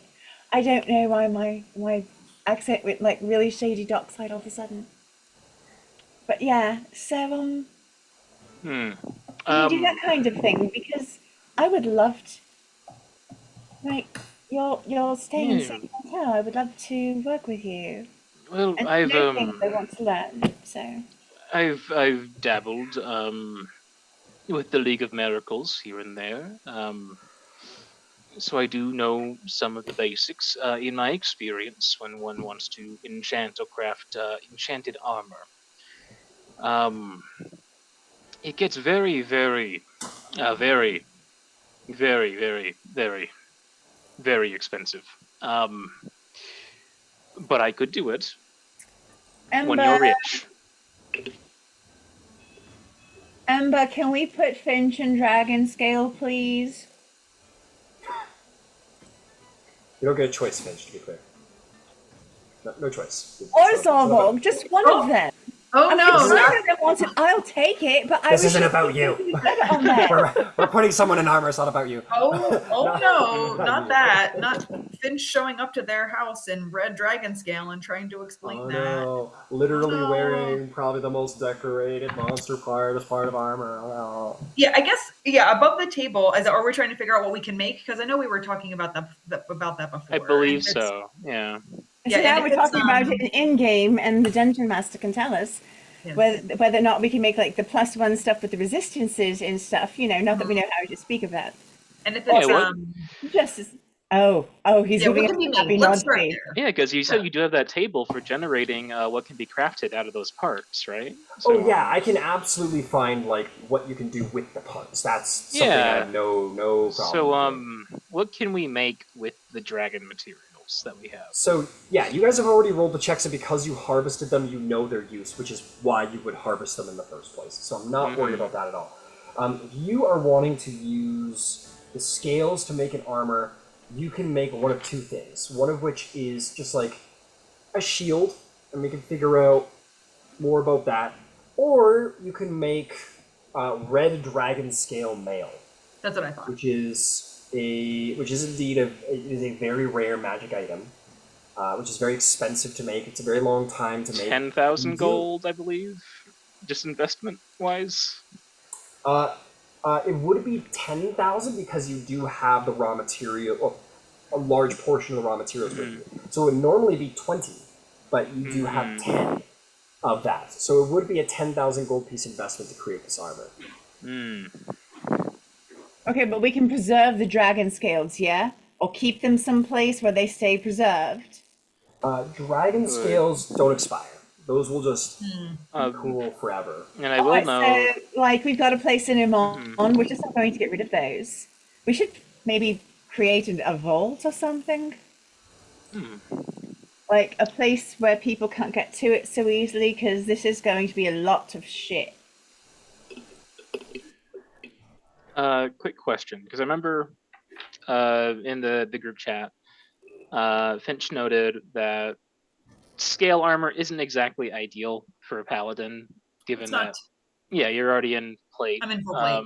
So you basically take a minus to your AC to wear it. Would it be possible to do like dragon scale plate, or like use the dragon bones for that for a similar item, or Just a moment. I can give you the answer on that too. I'm just over here. I'm doing a Bruce Almighty over here. Okay, but Finch wearing dragon bone plate mail? Fuck yeah. Holy hell. With the dread helm. The the dread helm helm? will be very easy to make. Yeah. That's No, very common. they have a dread Just got helm. one. I have a dread Oh, helm. perfect. So, let's see. Yeah, this is magic shit, man. And you've got 6 proper bones to use here. So, Yvain, I'll say and Zarvolg, because you helped her with the check. You would know that. Okay, I need to do first things first here. Sorry, my brain is getting a little filled. Yvain, make me is this about the headband of intellect first, about the monster part required? So I think this is more about you than anything, Glint. I'm going to give it to you because you rolled so substantial. I think you rolled like a 22. A 30. A 30. Yeah, incredible. Incredible. You would require... I'll check one more thing.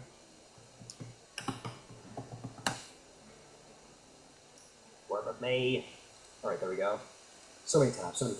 Okay, let's see here. You would require one of 2 creatures to create a headband of intellect. No, I'll say, so you are aware of a creature that is literally a brain, and it literally devours intellect. And they are considered the pets of many devious aberrations, and you could harvest... You don't know the exact harvesting process or what item is needed, but you would require some piece of an intellect devourer in order to create the headband of intellect. Now, you can either go hunting for these parts secondhand from people who have already done the slaying and are now selling those parts for gold, or you could go hunting an intellect devourer somewhere. That's up to you, but that's the monster part that you would require for the headband of intellect. Again, Amon's a big place, you could probably find it here if you wanted, or you could go hunt one. So, that's your headband of intellect information. Now, returning back to the dragon. And appreciate it if you wrote that down for reminder's sake. Yeah, I'm because- writing it all down on my Okay. my character sheet. Thank you. Because I kind of had to go second source to. get Yeah, that I'm information. I'm scribing. Don't worry. Fantastic. So, for what you can make out of the dragon bone.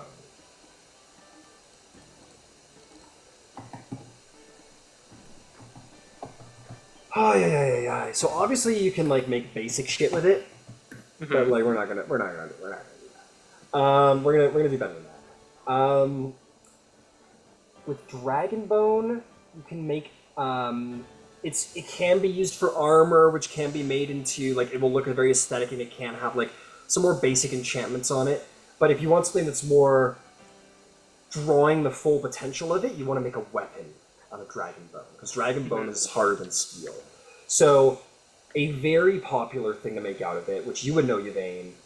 Ooh, we're gonna combine here. So you've extracted it, and that's what you know, Yvain. So you're like weapons. Like if you want to like get your bang for your buck out of dragon bone, you want to make weapons out of them. So Glint, with that information, I'd like you to make me. You're proficient with Smith's tools, yes? Yes. I want you to make me an Arcana check at advantage, Alrighty. which I'm sure will. First roll is an 18, second to 10, so 18 plus 11, 29.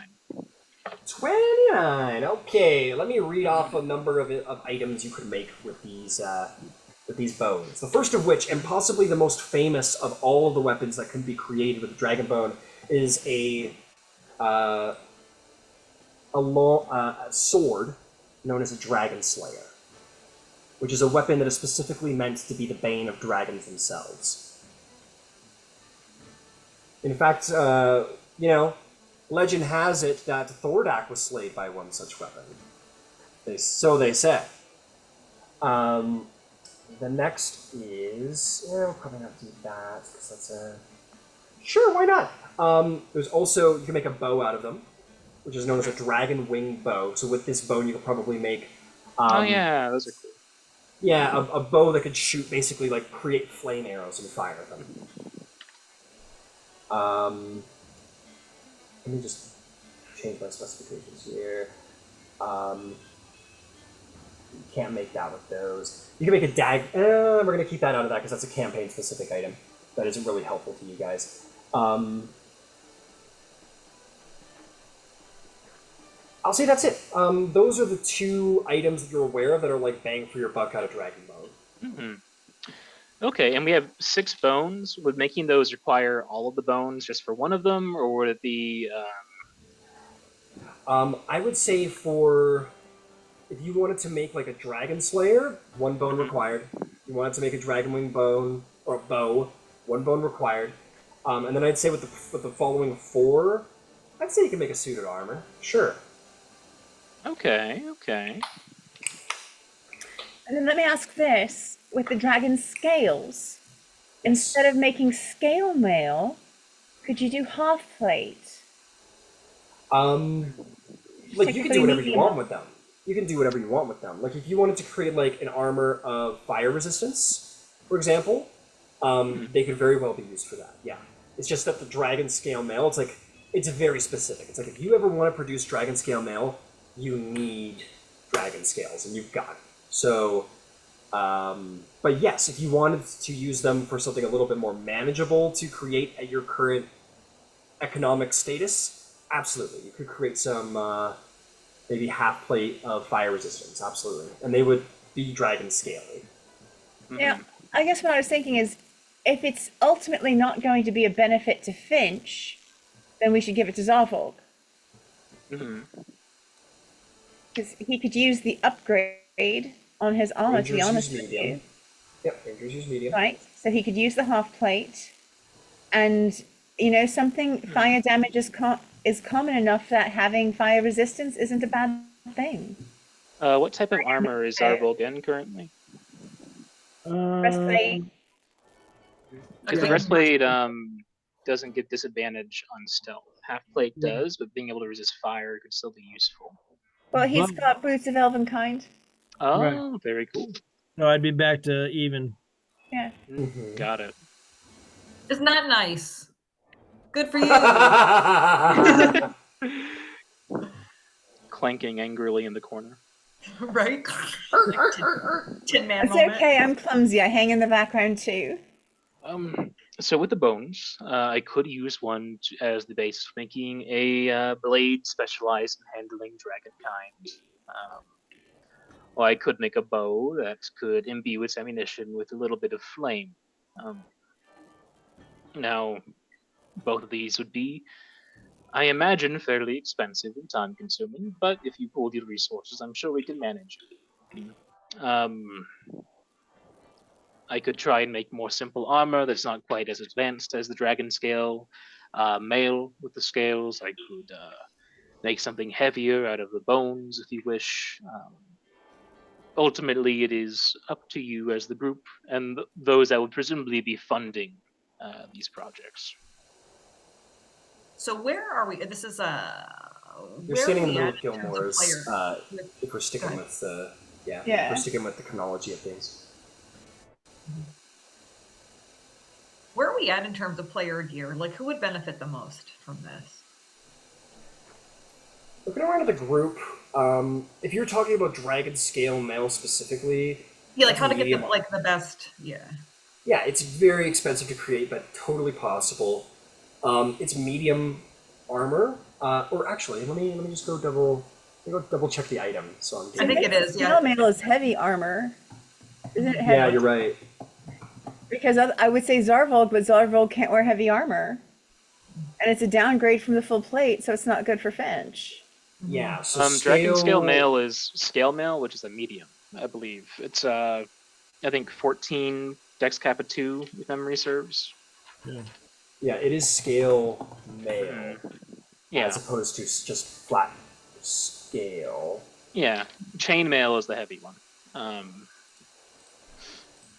Listen, I think even if it keeps his AC the same, we give him the fire resistance. He melee weaves enough that it'd be useful. Yeah, scale mail.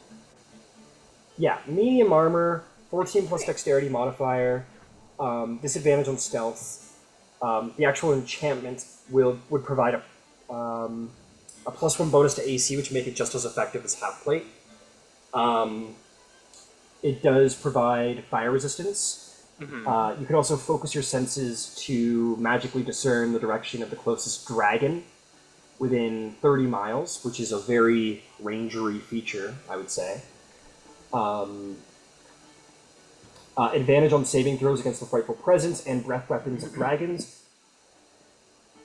And that's it. That's all you get. That's only what you get. Yeah. And it So would I would cost say like 10 grand, and Glint will be working on it for multiple months. I will say you can also commission smiths to. Yeah. You can commission mages and smiths to work on it for you in the background as well. It's true. It just increases the cost. So. And it does increase the cost, but it decreases the time. And it is worth pointing out that you do have the time every time you add a new craftsman to the project. So if you were to pay a smith to work with Glint, that would have the time from 25 work weeks to 12.5, I think it is, work weeks, and then it halves again, depending on how much you put forward. So, something to consider. Very expensive project, maybe something you can always put in the back pocket. Yeah. Very possible. I think the back pocket is maybe, I mean, just for my personal opinion, the back pocket sounds like the better idea for now, I think. Yeah. Everybody's got about the same amount of money that I have. I think we're looking at like half of what everybody has just to get this one piece of armor made right now. So probably not something that I would for a +1 upgraded Now, AC if you features. But definitely we should hold on to the materials. We shouldn't sell the materials. What do you now, if think? you want like regular +1 armor or like regular armor of resistance, that's one step rarity lower. So that'll be a fraction of the cost of crafting time. It would be. And the armors of resistance, I know you can make it in like full plate and stuff like that. Correct. Yeah, same for much +1. more flexible with armor.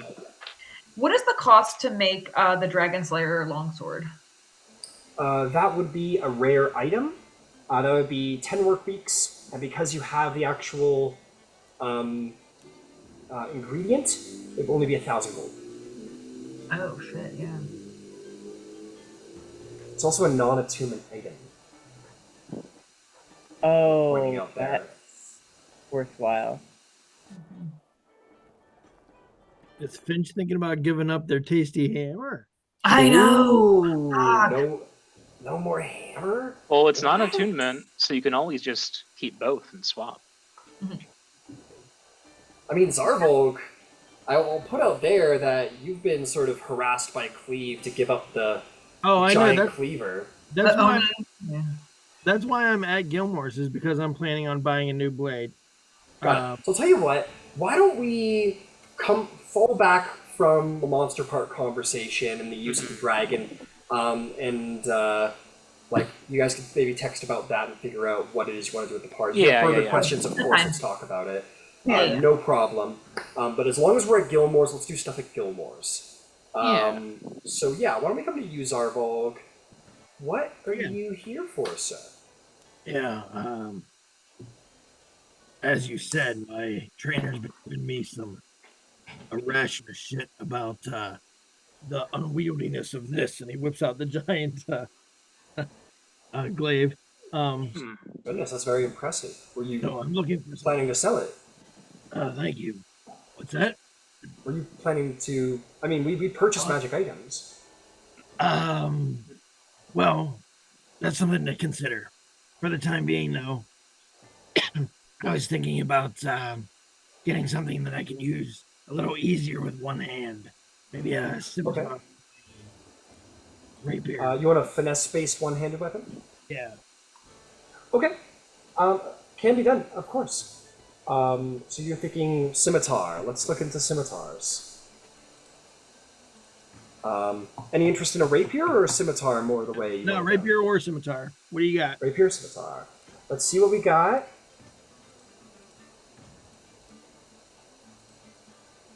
And before I get too excited, is there a price range that you're looking at? I mean, I could go a couple 3,000 maybe if it was the right item. Okay, I have a number of a fine selection of rare weapons, and I might even have something in stock that just came from Wildmount. Actually, from we got a special scimitar that just came in from that was claimed and recovered from there. Let me show it to you. Maybe it might be of your interest. And she's going to go into the back, and she comes out with a beautiful golden blade that appears to bend and flex like a reed with the movements of it. And she says, "This is a rather it's rare, so it's within your price range, but the higher end of that range. But it is an item that is known as Summer's Dance. It gives a +1 bonus to attack and damage rolls. It also has 3 charges inside of it and regains expended charges, 1 expended charge daily at dawn. While wielding the scimitar, you may expend a charge as a bonus action to cast the Misty Step spell. Oh. Yeah, that's very nice. Yeah, I like that. Absolutely. I would be more than happy to sell this to you if you're interested. Yeah, how much? That would run you $1 million. No. Let me see here. There you are.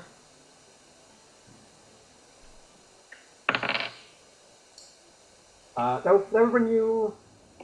What did you say your price range was? I said I could go up to like 2,000 or 3,000. Make me a persuasion check. Oh no. All right.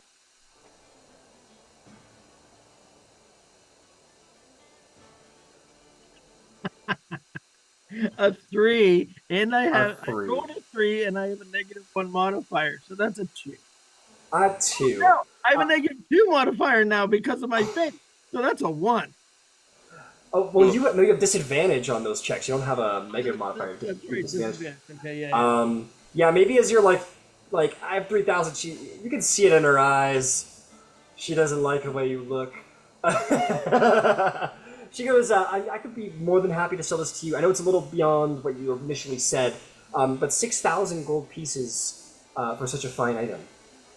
And I promise you, we've never seen an item like this before. It might just be a one of a kind. I do like that, so I will keep that in mind. Thank you. Very well. So I will mark this off so I remember the prices I'm giving you.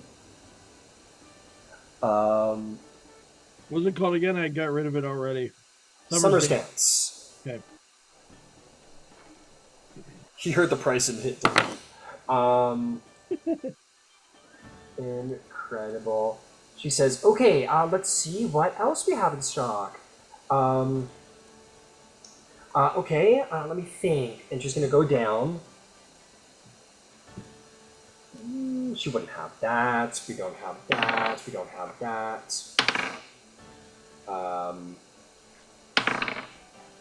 Oh, excellent. I do have for a rather interesting blade. She will bring it forth. It is another scimitar. Or actually, let me roll and see if it is a scimitar. Yeah, it's a scimitar. And she brings forth this rather interesting blade. It's a little bit jeweled. It's a little flashy. I will say, Zarvolg, it reminds you a little of Kaimal, like some of the more high rollers who walk through the streets, and they kind of had almost ornamental stuff on them. It looks ornamental on the surface, but as she shows you the blade, you see it is a fine blade. And she knows to go, and she tells you this is known as the Gambler's Blade. Yeah. It is a rare attunement item. And in magical bonus it grants is anywhere from +1 to +3. The sword gains a bonus to its attack and damage roll for each point of bonus you choose for the sword. You take a corresponding penalty of -1 to -3 to your death saving throws. You can change this magical bonus each day at dawn. But fear not, the curse has been removed from it, because I'm selling it from Gilmore's. You lucky guy. I was kind of interested in it, even with the curse. Well, maybe I'll charge you more for it then. Slap it back on for a surcharge. Yeah, slap it back on. I don't think Gilmore sells cursed goods. I think they thoroughly inspect all goods and ensure nothing is being cursed from when they sell it. They wouldn't want to ruin their reputation. All right, but it would still have the option for the bonus? Yes, it's only the curse, and the curse is basically you don't want to let go of it. That's all. Oh, okay. So the curse has been purged. It would still have the exchange for the death saving throws, right? Yes. So you would, and that's the gambles, is that you can increase your attack bonus, but corresponding death saving throw bonuses. Okay. How much is that? That will run you 4,000 gold pieces.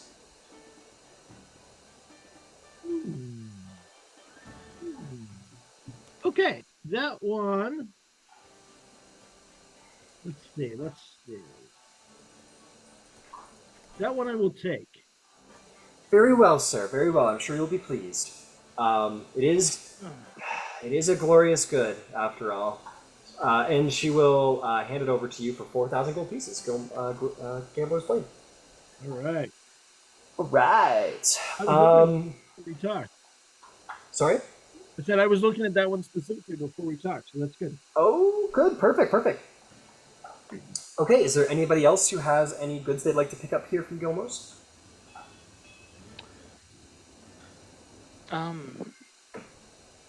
Are there any scrolls for sale or a scribing program where you can, rent a book to copy down some spells or anything of that nature?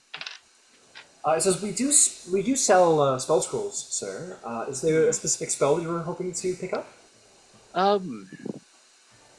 I was largely looking through rituals of the first and second circle. Very well.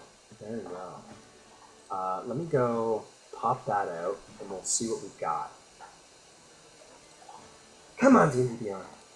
You can do it. There you go. Rituals of the first and second circle. Let me take a look. And I assume that would be wizarding spells? Correct.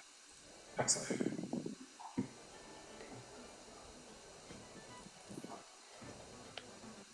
Just a moment, my ledger is loading. Okay, let's see here. What do we got in stock? We'll just go down the line and see if they got them. We have an alarm spell. We have currently on hand an alarm spell. We have a comprehend languages. We have a detect magic. We have a find familiar. We have a floating disc. We have illusory script.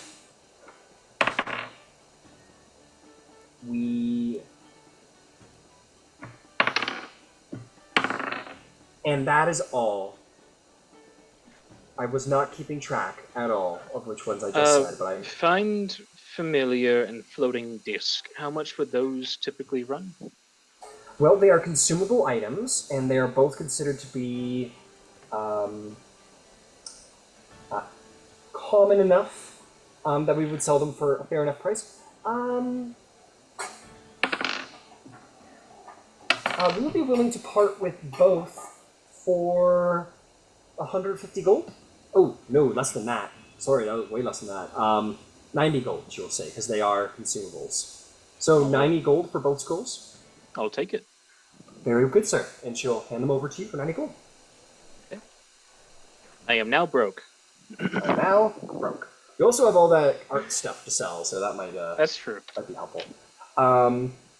Is there anybody else who has anything they want to try and pick up at Gilmore's?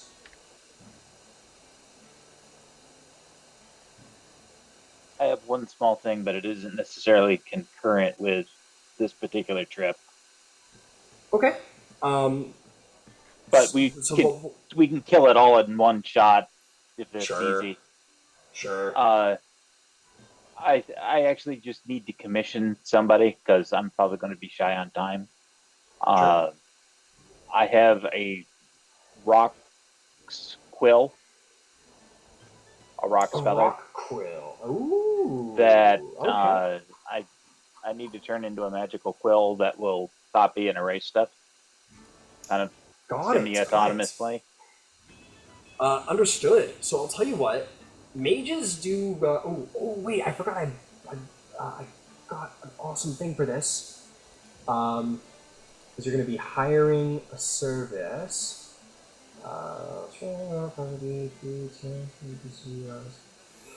Half a moment, and I'll let you know how much you could purchase a mage to enchant this for you. And I would say for that it's a fairly common enchantment. No more than a week to do so, but their fee is what I'm looking for.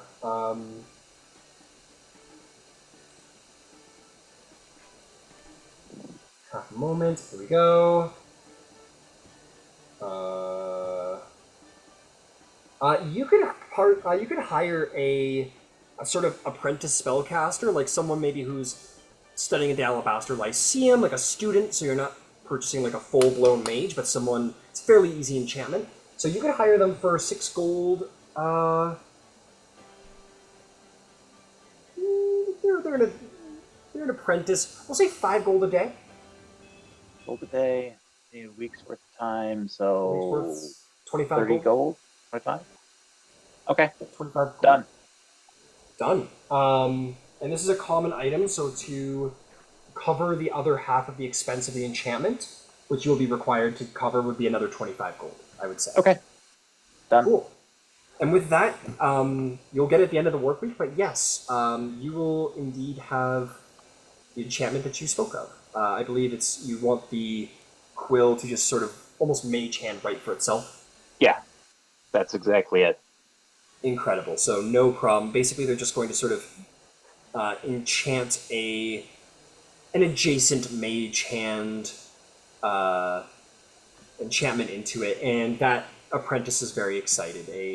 A student, like a first-year student at the Alabaster Lyceum, is like, "Well, thank you for the opportunity, sir. I'll be so excited to make it all come true for you." And just goes right to work, and we'll produce it, and we'll do so just fine, and it works quite well. Fantastic. Okay, it's about that I time. just sent you a message. Oh, sent me a message. I'll look at that message quick before we proceed. Okay, perfect. So yeah, why don't we hit a break? now that it seems like we're done with Gilmore's, and we'll complete our 2 work weeks when we return and see if anything fun happens. But yes, let's go have our break, 5-10 minutes. Be back soon. Awesome. When we come back, Ryan, can I ask you a question real quick? Yeah, of course. You want to ask it now? Yeah. So I'm curious, and this is something you and I can talk separately in terms of like how Beverly continues to function like with the team. Like, will she always just be like a commoner that follows us around, or like is this like something where like over time like I can like equip her with like whether it's like leather armor, light armor, you get what I'm saying, like and upgrade her over time? Like we've never discussed that, and it's fine if you don't have an answer now. But I was just thinking about that, like how does she function? Yeah, no, so per your background, you get a squire, but I had every intention of her becoming like a capable combatant at a certain point here. Okay. And you've been with her for a while, so I admit the one thing I haven't decided is when that will happen. But That's fine. But I have every intention of her sort of joining the ranks of like being able to do the thing you're training her to do. So she will be capable soon enough, I think. Okay, yeah, I was curious how that worked. Like, yeah, if I was like, okay, I need to buy like a, leather armor for her to start out with, or like a better sword, or you know what I'm saying? I'm just trying to make sure we're good. But that's cool. We can talk about it later. I would say that I think a traditional knight squireship sort of situation is that, you're expected to cover her food and her room and board. That's what you're supposed to. That's what you're supposed to cover. That's your bare minimum. She doesn't have a family to pay for her to get cooler shit. Correct. So take that for what you will. Yeah. And I'll think of something, and maybe that's something we talk about too, because if the intent is to train her to be a paladin, and paladins' magic come from their like beliefs in their like higher power, there hasn't been like exploration of her like embracing like I guess whether it was Bahamut or like another deity, like that's like a part of it too. Otherwise, I feel like then like maybe that's how she starts out as like more like basic fighter, and then like advances to like paladin. Yeah. So I will tell you how I'm going to treat her mechanically when she becomes a combatant, is I will treat her per the sidekick rules. I'm probably going to find an adequate sort of below 1 CR humanoid stat block that is sort of military, and then I will give her probably the mage sidekick to give her sort of divine casting capabilities. I might make her like an acolyte or like a priest or something, because I know they get like an equivalent, a sort of like kind of smite. But I'm still figuring it out. But yes, she is going to evolve into a paladin, as that is what you're training her to do. I know Ravnica has a soldier stat block that's like a CR 1/2. That's pretty good for that. Yeah. I'm thinking I might do a sort of modified, like, I don't know, it might be like a modified priest plus something, but I'm a real big fan of the Tasha sidekick rules. They make it very easy for level ups and stuff. But yes, she will be developing into her own little warrior self. I had questions about that for much later down the line that I need to pick your brain over at some point. Okay, absolutely. But yeah, we'll chat. Definitely hit me up, Finch, and we'll expand on that behind the scenes for sure. Sounds good. All right, thank you. Cool. All right, let's hit a break. We'll be back soon. Oh, thank you. Do we have Finch? I'm gonna leave anyone behind. Are we Finchless?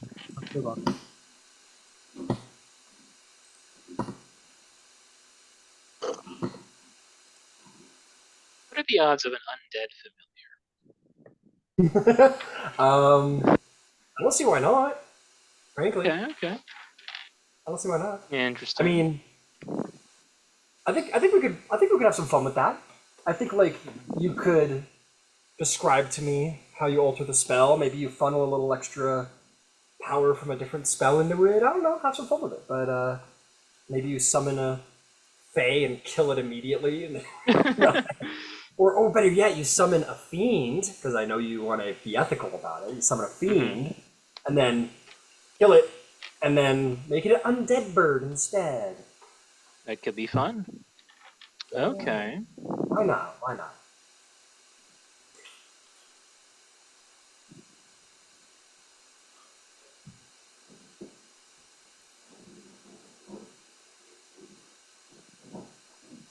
That feels very pate de Rolo to me.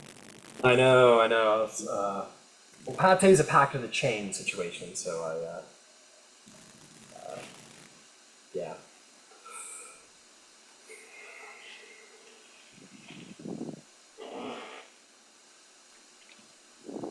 Okay, let's hop to it, and Finch will be out with us when Finch is with us. But luckily there's lots to do. Yes, Ember. There was one additional thing that I wanted to get at Gilmore's. Sure thing. And that's just a bag of holding for our newest friend and ally. A little welcoming presence? Yes. Something to stick your dead bits in. Oh, thank you. I love how accepting the whole party is. It was like, ethically sourced. Everyone's like, oh, okay, never mind. We were worried for a second there. Oh, we thought it was the bad kind. Hmm. We thought you were a normal necromancer. Never mind. For the record, I don't care. I mean, I feel like as a paladin, like I very much have to care. Yeah. Bahamut makes me care. Yeah. As a druid, I care, but what he's doing kind of makes sense. So, like, we'll talk about it later, but, like, all right, I see that possibilities, and Alistair seems to think it's kosher, so... Because Alistair has such a good moral compass. I mean, Rangers. it actually does. That'll be 300 gold pieces to you, sir, and you may be the proud owner of a bag of holding, which you can then gift. Gift wrapping comes extra, especially if it's magical gift wrapping. What's magical gift wrapping? It unwraps itself. Ooh, You spooky. pull the ribbon and it like unfolds, becomes origami birds, and fireworks shoot out. I see that. I bet Gilmore. That kind of rules, actually. That's actually that's really totally a awesome. Gilmore. Yeah, I bet that's absolutely a Gilmore service that's provided. For an additional 20 gold, we'll supersize your gift wrapping. Do you want to supersize it? You want to supersize it? Okay, so Ember, you purchase a bag of holding, and Glint, Ember comes up to you and hands you a magic item. Oh, thank you. Do I owe you anything? Not at all. I think that might be expeditious for carrying your associates from place to place, as they don't need to inhale. That is true. Or for raw parts. In theory, if it works accordingly, you should be able to just pull what you need, whether they're pulled together or not pulled together. As Oh yes, needed. I spent quite a bit of time studying anatomy in order to stitch together something suitable out of whatever bones are on hand. You know, sometimes a little imperfect. Sometimes they have a club foot or a little stump where there should be an arm, but most of the time it works out quite well. This is very kind of you, Ember. Oh, thank you. You were instrumental in us poking a hole in a big fire-breathing thing, so welcome to the club. Thank you, Alda. The others will discuss with you the mandatory tattoo. Right. Yeah, there is one cost to being a part of the group, though. Mm-hmm. We will mar your flesh. Pulls down his lip to show his etched tusk, and he has on one of his tusks he has etched the Aurora Concordant symbol.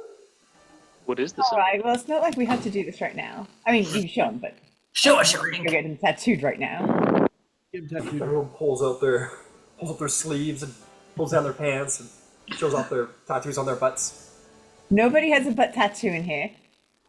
Nero's Are you like, sure? Oh, that's right, Nero does. They're all like sort of like. I mean, I guess that's technically true.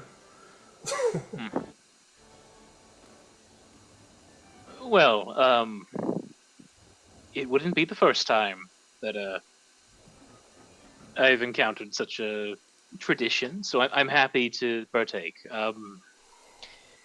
Is this a right now sort of thing, or is this going to be over the No. weekend? If That an would be eventually sort of thing. fine. There is no rush. We're fine. We Don't met need you to less than pay for this. 24 hours ago. Get your mark, boy. We Yeah, have hidden every no. tattoo artist in the city. You must find them within 24 hours. Suddenly this turns into like a saw. A One saw part puzzle. saw, one part taken. Yeah. Interesting. What does the symbol actually look like for the Aurora Concordant? I think Eric, don't you describe it best? It's sort of a silhouetted tree thing that's bifurcating some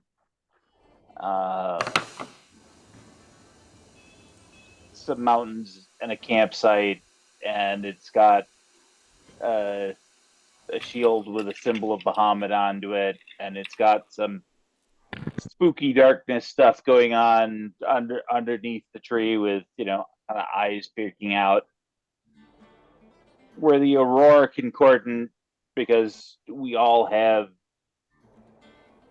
light or fire or something as part of our background, and that is also in part for shadow as well, for sneaky bits and that sort of stuff,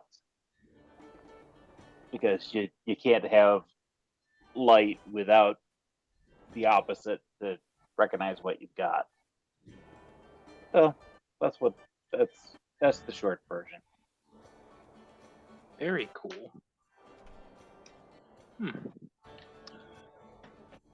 It's I suppose it's quite fortunate that I've been studying spells involving radiant energy of late. I wasn't doing it with the intention of matching a theme, I promise, but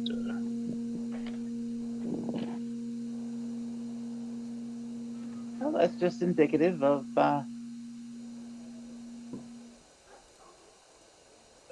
good fortune. Should be in the Facebook. yeah. Okay. Is the kite shield, out of curiosity, at the foot of the logo, like at the roots of the tree, or is it above or behind the tree? It's kind of off to one side, off to the right side of the tree. Okay. I'll make note of that. Got it. Okay.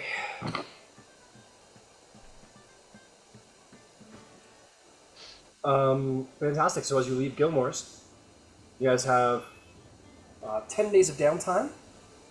You may spend as you will. I definitely want to get that done with a little bit of speed, if possible. So I'm sure there's other stuff we want to get to at the end of the recovery time. So please let me know what you're thinking. I have a list. Does that help? Yeah. That certainly helps. All right, hit me up, Ember. I need to get 50 gold into Balthazar's hands. I need his scribing skill. I need invitations that read whomever +1 for each member of tech, each member of the new company, Spark something, Amon Sparks, or Sparks of Amon, yeah. Yeah, Sparks of Amon. That's them. And the invitation is to an evening meal with some pomp and circumstance be held here at the Spark. I need to go over the details of that with Mom, and then get additional tables and miscellaneous sundries to make all of that happen. Okay, you can certainly get that in Balthazar's hand. He would even say that like it feels like a lot for what you're asking, but he has no issue performing such a task. And he will proceed to. And sorry, just to be clear, you said your party, this new party. How many invitations total do you think you're going to need? One for Lady Kima. One for Kingsley.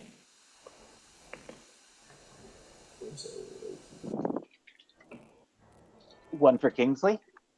Yeah, he gave us the job. No, I have no problem with that. One for Kingsley. But they're all plus ones. Bring whoever you want for your plus one. Yay. But Oh yeah. the underlying intent is this is not a all of the rich and fancy people get to have all the rich and fancy food. Gotcha. It's very much stuff that would normally be for the rich and fancy going to the regular clientele. And if we want to invite rich and fancy, that's what the plus ones are for. Understood. Okay. So, yeah, he'll make, for 50 gold, he'll make all the invitations you want and then some. No problem. And he could just, like, take a day and go to work.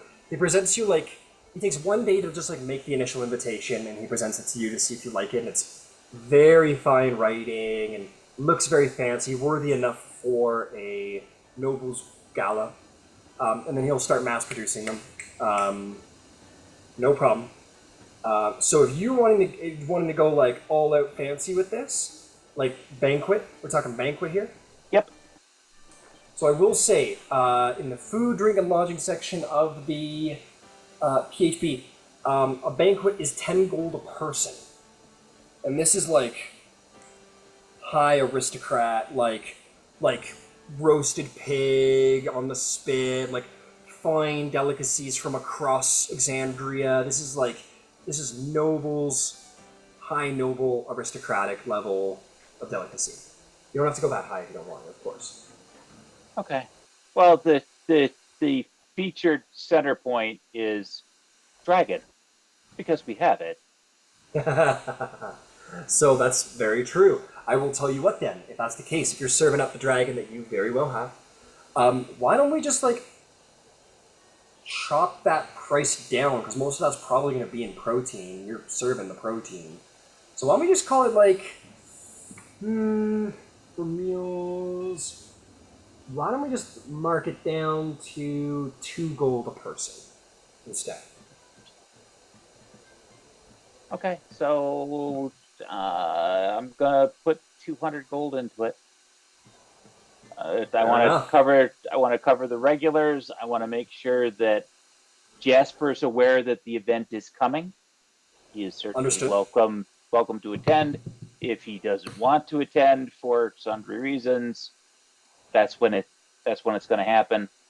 I'm going to get the invites into the hands of Tech and the Spark of Amans a couple of days in advance, and then a notice is going up of the event and when for all of the regulars and locals. Understood. I think that will more than cover. That will absolutely cover what you're anticipating here. And why don't we say that happens, because that's a lot of time. That'll take some time. It'll take some prep to make. I mean, that could be. Why don't we just call it nice and even? We'll say that like everything is prepped by the end of the 10-day. Okay. So that's perfect. And that'll sort of lead us back into sort of regular time, if you will. Incredible. And then Ember, if you want to just spend that time making arrangements and handing things out and organizing and planning the event, is there anything else you'd like to do? Nope, that's it. That's 100% of my focus and time. Fair enough, and it will. I imagine it'll be quite a thing. Why don't we have you roll us a cooking check to see how well that dragon turns out? Make me. You may choose the ability score you think is most suitable for the check about cooking dragon, what do you think you're using there? I'm probably going to use Arcana. So like it'll be like an intelligence-based check? Yep. Okay, so yeah, intelligence plus proficiency for cooking utensils. I will give you advantage because you'll have the staff to help you out. You're the main brain, but you've got extra hands. 17. 17. That will be great. That'll come out really well. And I think the fact that they're eating dragon itself will speak for itself. But yeah, you'll be able to spice it real good. Good job. Okay, well done, Ember. Planned a party.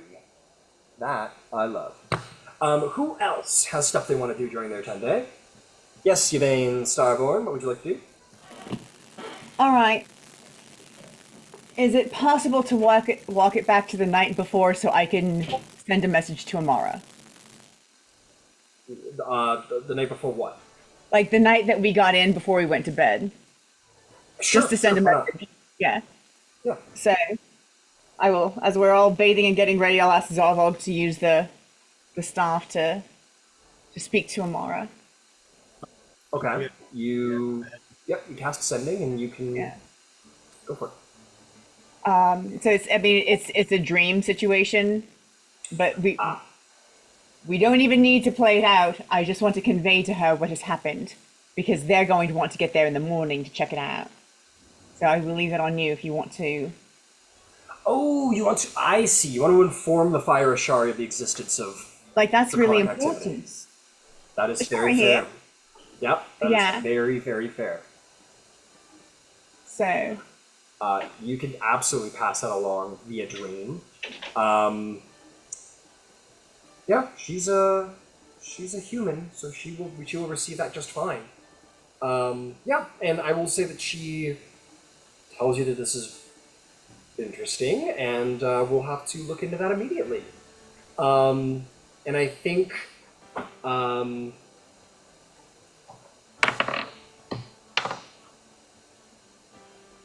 I will give her all of the coordinates with the information, everything we did. I will invite her to the Rousing Spark for breakfast in the morning if she and the other Ashari would like to join us. because there is a bit of tension between her and Nero right now, I will ask a persuasion check.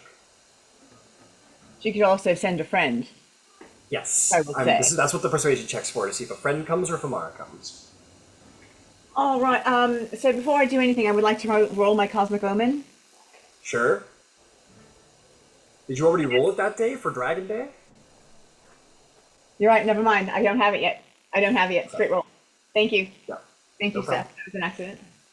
No worries. That's not going to do it. That's a 6 on the dice, so it's a 6. So A 6 on the dice. What essentially happens is, and I don't have their names in front of me, but one of the other members of I'll say the halfling. I know that there was a halfling. It takes a day, but around the end of, because it's not too far away. Like I think you guys did the trip there and back again in a day. yeah, it was 3 hours there, 3 hours back. Yeah, but you were on horseback. But he could turn into a fucking horse, so it doesn't matter. But yeah, he will get there like around the end of the day, and to where you will, with your high insight, you will see somewhat disappointment from Nero, certainly, as he sees a fire Ashari come in and it's not Amara, and he's like, okay. He doesn't like make a big hub about it, but he kind of quietly is disappointed, and he will talk to you and just get the details of everything and be like wildly impressed, and he says he's going to follow up on that immediately, and he sort of disappears, and that'll be that. No, it was critical to let the Ashari know. But Yeah, other than and that was there was an absolute like large thanks and respect for that they found out through you and not through like some bard's song, like a couple weeks later. So they're very she would have happy done to it before she went to bed. That's why I asked to walk it back. Like that's totally fine. Totally fine. Okay, is there anything else for the actual 10-day? fuck yeah. So I need to write a letter for the Master of Law, which is basically going to be everything the fuck that happened in Western. everything that happened on the way, because that includes the report of the road warriors who are all like, oh, the League of Miracles. I'm going to phrase that as this is what these crazy people were saying, but I'm going to report on it because it happened. Sans the execution. I'm not going Okay. to that part. Fair I'm enough. going to mention everything that happened at the Silvercut Crossroads with the undead army. And this is for the Cobalt Soul, yes? I'll make 2 copies. Well, who are you referring to when you say Lore Keeper? I said Master of Law. Yeah. Oh, Master. There's only I thought you said one Master of Law. There is. I thought you said Master of Lore. I was like, who? But okay, understood. You write that No. out. Yeah, so I mean, I'll have the one for the Cobalt Soul that I guess I give to Cressida and at some point I get paid for. But no, this one's going to the Master of Law, and it will include everything that happened with the dragon as well.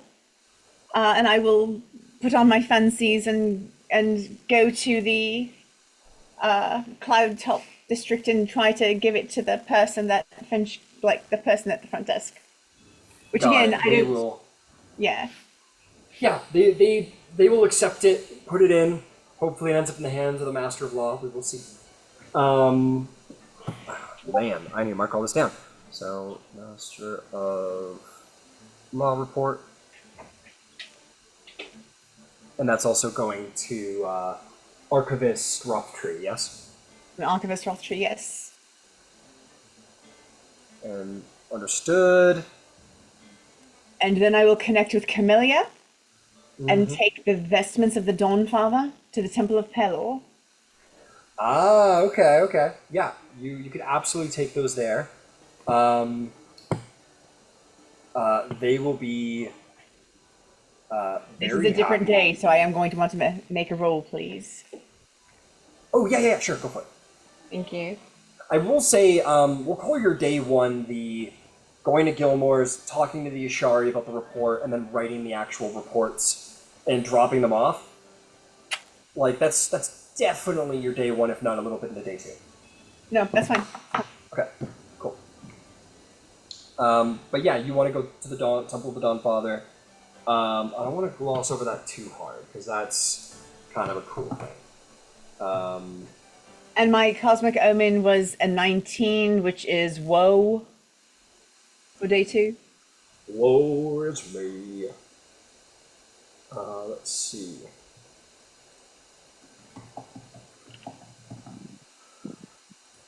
Alright, and Mon. Okay, cool. That's a smaller temple. Yeah. There are some. You go down to the temple district, and there are 2 beautiful cathedrals. One dedicated to the Lawbearer, one dedicated to the Platinum Dragon. Massive, like, I don't want to say Gothic, but you know what I mean. We're talking like Notre Dame. Huge cathedrals. And there are some other temples, but they're a little smaller. And then there is one dedicated, indeed, to the Dawnfather. It does have that sort of. I think the Dawnfather religion is the closest to like the sort of Catholic that we know today. Maybe not today because the architecture has gone to shit, if we're being honest with ourselves. But they used to have beautiful architecture, so that sort of style. And yeah, it's like a small basilica. This is the best way. Basilica, not basilica. And yeah, you head inside there, and Cressida sort of just finds a pew and sort of sits and enjoys the sights and is a little excited. She's actually never been to a formal temple of the Dawnfather before, so this is kind of a big moment for her. And you find one of the clergy members and you return the vestment, and they're very surprised to see it, and they tell you that it actually belonged to one of the retired clerics of the Dawnfather, and they are very happy to see it returned. And I think that clergy member would be like, I do not know where you found this, but it is surprising to see it returned. Is there anything we might do to repay such a forthright and kind gesture? If you would be interested in sharing some lore with me, I've come to collect some stories. I'm Yvain Starborn of the Cobalt Soul, and I'm a healer with the Aurora Concordant.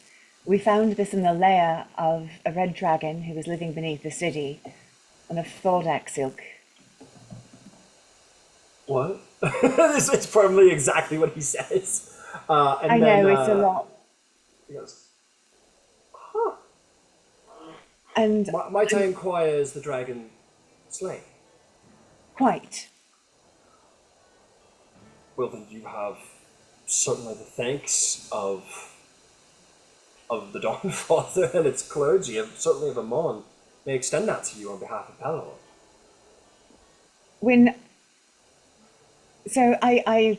I've travelled quite a bit, and when I was going from Zephyra of all places to Western, I came upon a place called Shadebarrow. I see.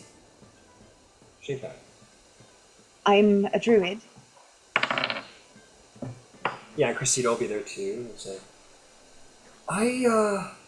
Interesting. But you should come here to ask such things. The Dawnfather does have his clergy, in fact, has in the past had great interest and indeed influence at a time over its protection. Sorry, it's getting a lot thrown at me. Hang on, if you give me just about a moment.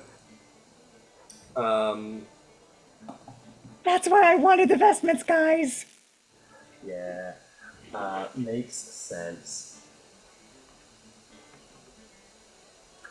Where are you? Okay, there we are. Indeed, they say that quite a long time ago, in fact, during the Scattering War, there was a druid circle that laid protection on it on behalf of the Dawnfather. It was known as the Dawn Circle, and Yes. this was a very long time ago. And Cressida says, "Oh well, yes, I happen to actually have been a member of the Dawn Circle." And he looks shocked again, and he goes, "You'll have to excuse my shock. Two amazingly exceptional individuals have come to our steps these days." And obviously he's taken a little aback by the appearance of Cressida. And he says, "You're a member of the Dawn Circle. I was led to believe that that druid circle was extinct." She goes, "Oh, no, I don't think, they couldn't be extinct. Mama and Papa were going to, yes, this is Camilla. She goes, they can't be extinct.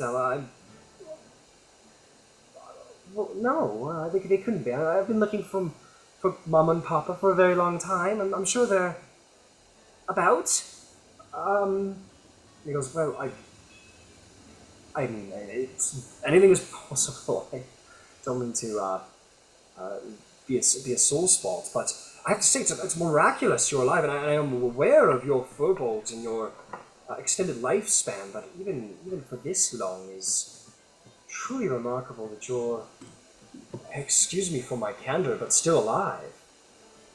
Just yeah.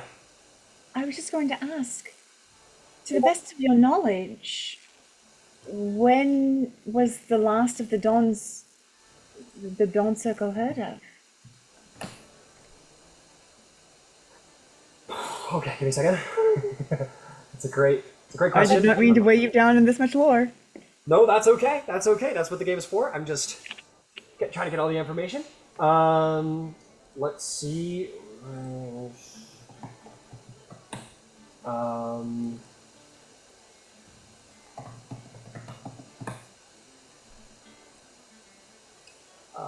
Yeah. Oh no, we want Bolos because Bolos is way better than Aiden.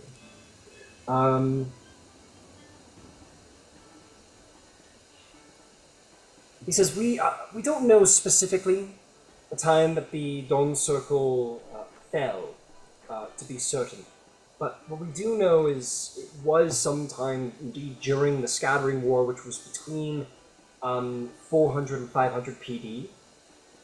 So that was well over 300 years ago. And Camellia is agape. She is shocked. She goes, no, that can't be right. I only fell in for a moment. He goes, oh, I'm terribly sorry, but if you were a member of the Dawn Circle, they fell due to Jurassic's attack on them, and that was during the duration of the Scattering War. And the war, again, we're not specifically sure when the Dawn Circle actually fell, but it was during that duration. It was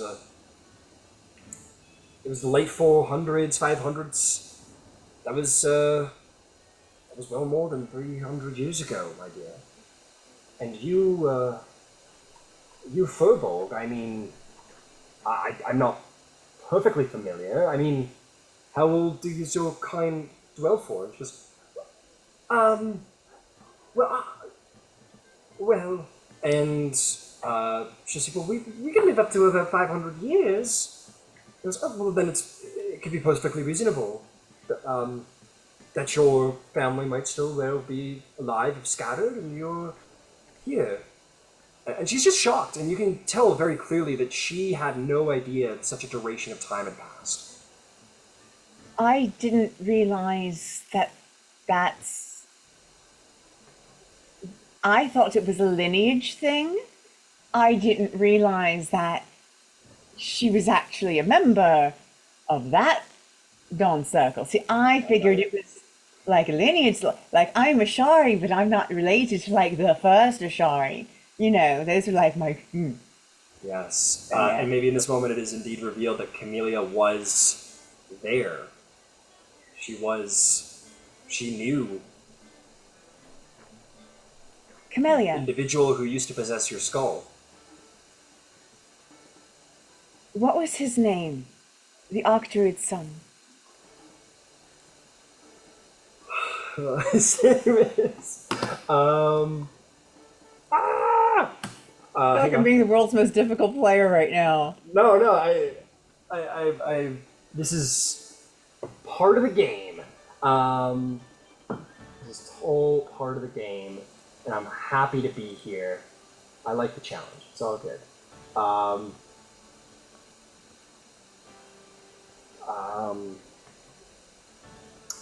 Sorry, what was the Archdruid's name? The one that you found? Avandros. Avandros, that's right. Avandros had 2 children, Yes, a son that's and right. a daughter. Yes. And you possess the son. And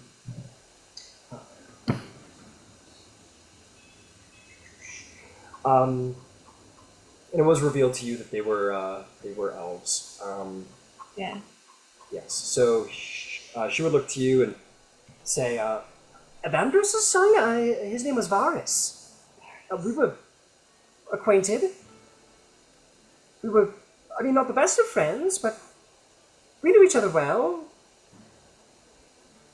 So, you remember the henge outside, and you were part of that. What was the seal protecting? I didn't know the specifics. I was a druid there, but the Archdruid mostly knew of that, but we knew we were protecting a shade barrel that had held a great and deep darkness and evil within it, and that it must be sealed and protected, and my circle had done so since its sealing, Yvain long ago. Yvain will turn and look at the gentleman and say, "I'm so sorry, sir, I did not get your name." My name, I am a human, which means I have a much more easier name to pronounce than most. So my name is going to be, Gordon? how did you know? Gordon? That's crazy that you knew that. Gordon it is. Is there anyone here who would know what Shadebarrow was protecting? Like they were guarding a seal, and that seal was keeping something bad out. What I would like to know is, what is that thing it was keeping out? And if that seal is broken, what's seeping in now? Yes. All excellent questions. and certainly worthy of an important response. I do not have that answer, I'm afraid. My flock is here in Amon, and Shade Barrow's quite a ways away. And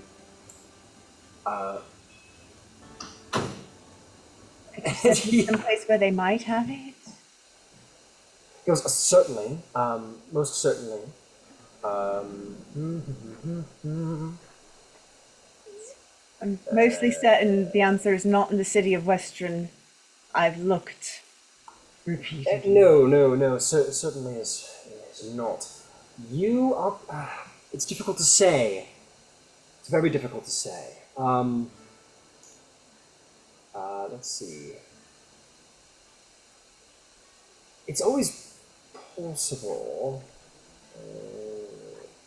Oh, no, they're all dead. Never mind.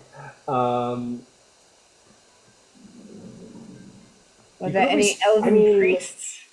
You could always check with. You could always check with Father Renno.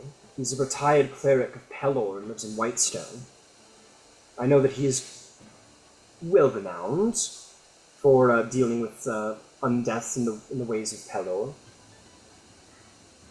I'm sorry, could you give me his name again? Father Renal. Reynal. Renal. All right. I thank you for the lead, sir, and I'm grateful to return these vestments. And thank you very much for doing so. And I would like to again extend my apologies. I'm sorry for the abrupt news. I did not expect to be laying upon you all. But indeed, have a good day, and I hope you will return. And I'll stay here with Camellia as long as she'd like to stay. I think she's just kind of in shock. You know, like, I don't think there's... Then I'm going to get her back to the spark as gently as possible. You do so, and she says, on the way, she'll say, I don't understand. 300 years? Such a long time. Camellia, time doesn't... I don't think time is exactly constant. It's going to sound stupid, but Ember threw some energy at a book once and is now a good 10 years younger than he had been before he hit it. It suggests that time works in both directions. When you fell into the Shade Barrow, do you think it's possible, like, maybe time did something weird, threw you forward? It's beyond my ability to understand, but yeah, I guess it's possible. Maybe Well, it's something else that's large to ponder. I'm sorry, it's a shock. I really need some time to, I don't know, and that's pretty much her. She's just like, she's shocked. She thought this happened a couple weeks ago, maybe, or she's been wandering around for a while, but she thought she maybe, you know, she's just in shock. This is insane. I think anybody having sort of just suddenly in their daily life realizing that some event in their life happened and that was actually a massive amnesia. Hundreds of years had gone by without their recollection. And she'll just kind of return to the group, and perhaps to your delight you'll see that she is received, maybe not with like loving comfort, but certainly with like interest and concern as to what's going on. You see the some members of the Spark of Amon are like, what's the matter? I think Alistair, Keljaya, and Shirak, or actually no, Balthazar, I'm going to take out Shirak, but probably Balthazar and Alistair and Keljaya sort of like kind of corral around and kind of just try and take care of her and hear what happened and try and understand. I will stay as long as, she needs, and then I will give them space to bond. Absolutely. So that is 2 days, we will say. 7 more to Oh, go. there's only one thing that I need to do over the next 8 days. Unfortunately, that's going to involve Shoku and possibly Ember, but definitely Shoku. All right, you go find him, and he says, "Vane, it's good to hear from you again. It has been some time since we've talked. I feel like." Yeah. So, a question. Do you navigate? Like, are you a navigator? I am a ship's captain. I think it comes with the territory, no? I know, but you never like to assume. Of course. Are you a cartographer, or do you have access to a cartographer? I know many people from very far across the land. I have some skill at cartography. It's important part of navigating the open sea. How's your deep speech? My what? Deep speech, the language. Non-existent. I love all three of these things about you. So, got a moment for an info dump and way too much personal sharing and plea for help at the end? It sounds like we are going to need some drinks. Because I'm not often offered up front the option to plead for help or not, but it's always good to have the option. And he'll buy you guys a round of drinks, and what would you like to info dump upon him? I am going to tell him absolutely everything about the astral scroll at my hip. Right down to the fact that I pulled it exactly once since hearing about it. And then I'm going to follow with, I can make my own. I know the stars, but I'm not a navigator. I am not as useful to the group without the ability to access the stars. Like, it's all well and great to say that we slayed a dragon, but I was splitting healing into 3 different streams at once to keep everyone up and alive, and I couldn't do it without the scroll. I need to be able to give up the scroll because I'm not going to be able to resist it forever. Not speaking deep speech. If I sat and stared at it long enough, I know I'd figure it out, and then not figuring it out is... I have to give it up. So I need what someone you're who can saying, human. what you're saying is you want my help to show you the stars. Yeah. Well, that's all you had to say. And he will very happily go on a little midnight adventure with you. You guys will find yourselves on a roof you probably shouldn't be upon.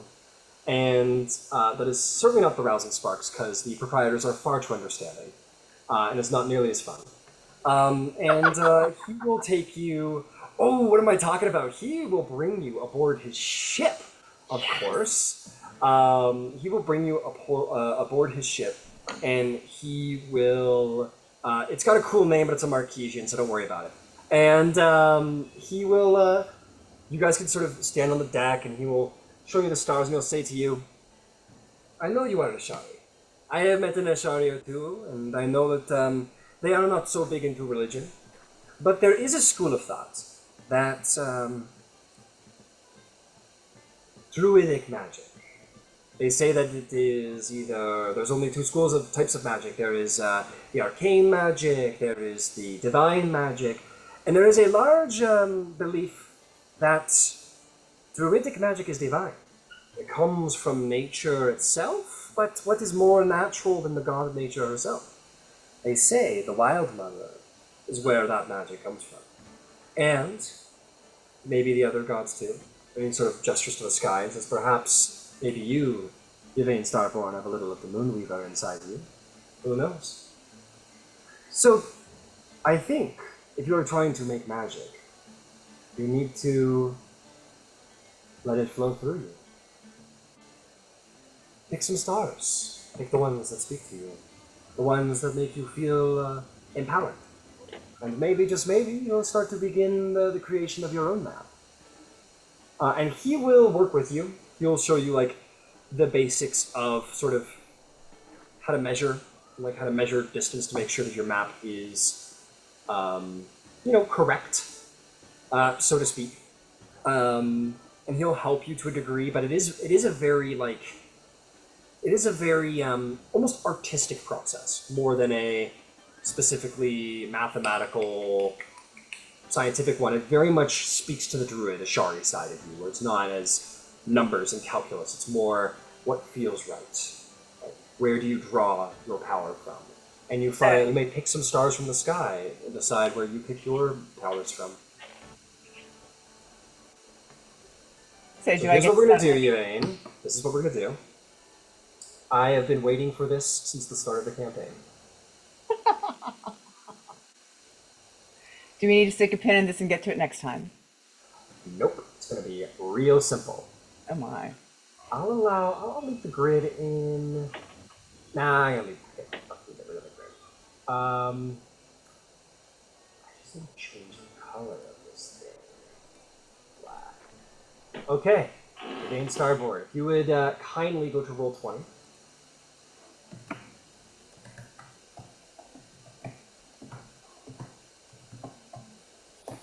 All right. You are looking at a black screen. I am. Are you able to use the draw tool, the freehand draw tool, or the ellipse draw tool, whichever suits your fancy? I don't make know. it white.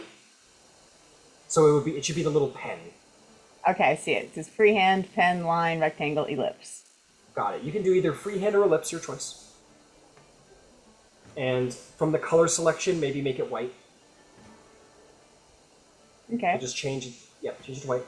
And I want you to make 3 points on the black screen. And I want you to pick your first 3 stars of your star map. And as the campaign progresses, we will build your star map, your personal star map on roll 20. It didn't what? I'm trying to draw this and it didn't stay. Come here. Do the thing. All right, now I need to erase it because it didn't do what it was supposed to. But yeah, all right, I'll erase it now. Oh, hang on, let me change it. Oh, let me change the background slightly because maybe you're clicking off of the thing.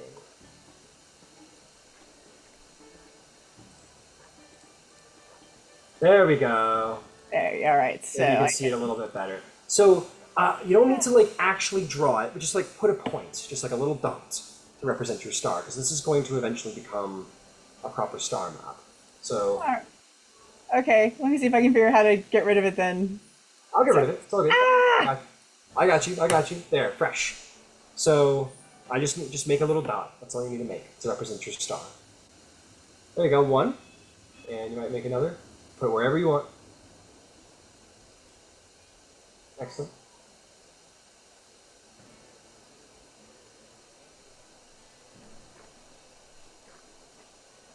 Very good. 3 dots. So 3 dots. So with those 3 dots, you will have taken the first steps into creating your own personal handmade star map. And I'm just going to complete your first constellation for you. And you can, of course, expand on that in the future. And we're going to keep working on this as the campaign progresses. We'll keep putting dots, and you may decide where to put lines, put a line, put a dot, wherever you want. We'll work on this as the campaign progresses. And I will ask you in certain instances to expand on your map, and you may tell me at certain instances where you feel it's appropriate to expand on your map also. It's yours to do it as well. But that is what you do. It's small, but it's a start. Above the table, can I transcribe the one that I've been doing without all of the deep speech, just with the stars on it? Can I transcribe that onto a separate scroll that I could continue to use while I'm making my own? You can, if you wish to, transcribe the scroll. Without the speech. I understand. Without the speech. Okay. Constellations. But you want, because like, yeah, you just want to transcribe it. Here's what I'm trying to avoid. It may be unavoidable that I have to go a period in the campaign without a scroll. Right. and just not be able to use my subclass. Well, But if to be I can clear, avoid it, that's what yeah, I'm trying of to course. avoid. To be clear, it's only 3 points, but this is a star map. That's all you need. You need stars on page, and you have created a star map. And as your power grows, its power will grow too as you continue to expand upon it. It may be simple, but it is yours, and it reflects your connection to the stars. Then over the next 3 nights, I'm going to put together my archer. That was my chalice to start with, and my Okay. dragon, so that I'll have something that's mine that I can use. And if he's That'll- willing to teach, I'll probably start learning navigation at night. Okay. Okay.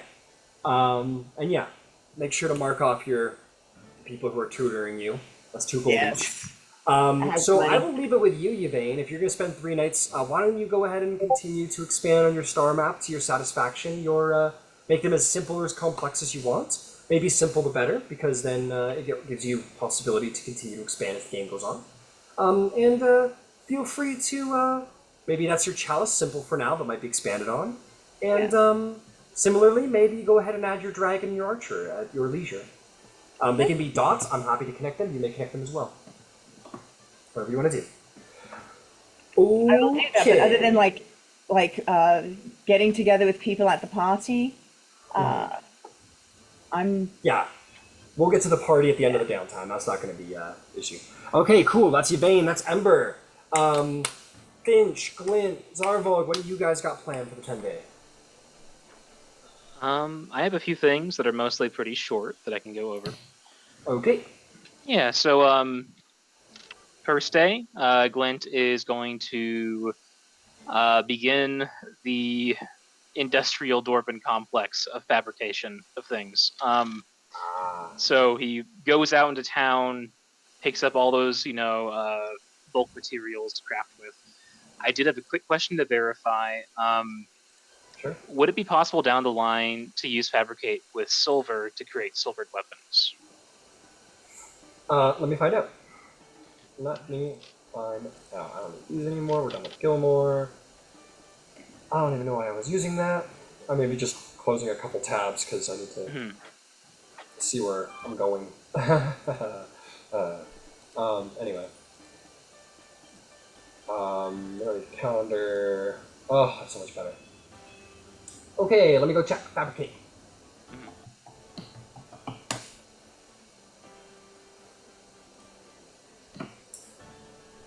Alright, so then. Well, you are proficient. I believe there's something that needs to be said about proficiency, and you have that proficiency. Correct. You can prefer raw materials to produce the same material. For example, you can fabricate a wooden bridge from a clump of trees, a rope from a patch of hemp, and a cloth from flax wool. Choose raw materials that you can use. You can see them range, fabricate large or small objects, combine them. So, the example that one of the examples they give is you can fabricate, a bridge out of wood. Now, I think we all know that. That's not true. There's some bridges that can just be straight up wood. Rope and ham, clothes and flax and wool. Yeah, the big thing for crafting on like armor and gear would be the final paragraph of Yeah. Fine degree of craftsmanship. Created transmuted by the spell, you can also use it to create items that ordinarily require high degree of craftsmanship.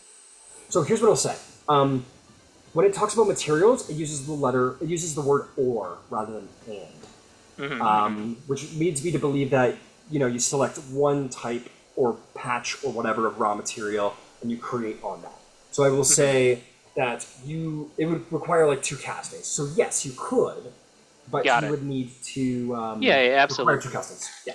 Okay, But I think that's so. good to know for future.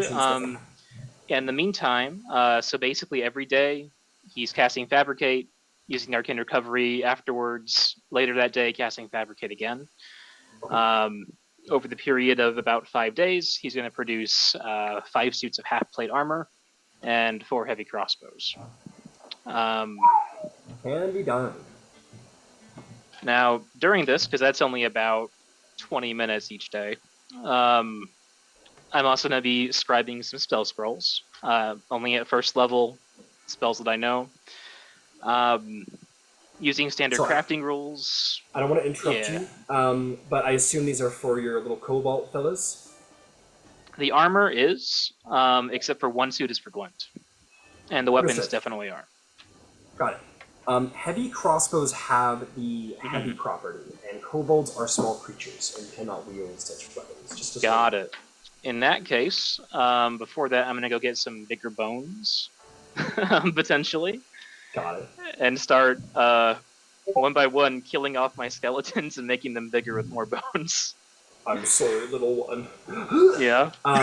So yeah, you can create some like weird like large kobolds that don't quite fit together perfectly, but they work. Yeah. Yeah, like there's bones, for instance, in butchery shops, like a rack of ribs or excess product like that.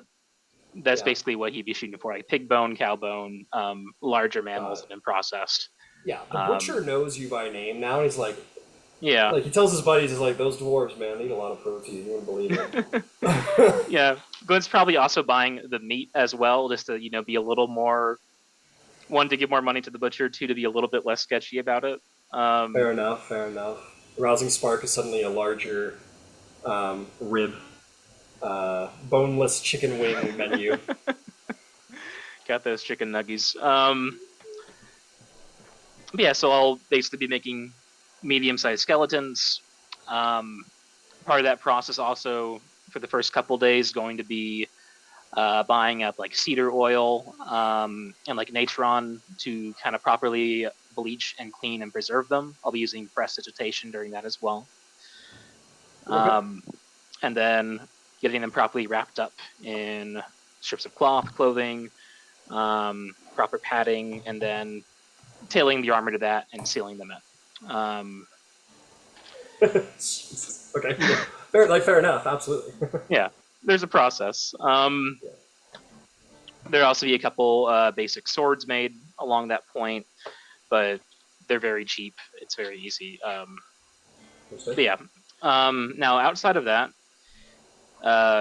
Glint's main work days for about 5 days will be trying to scribe first level spell scrolls.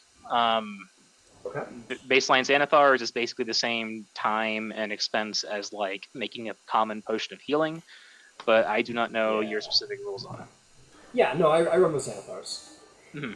I basically consider it regular magic item creation costs, but from Xanathars, but as it says, consumable item, half time, half fun. Got it. So the total number of scrolls that I'm scribing are 5.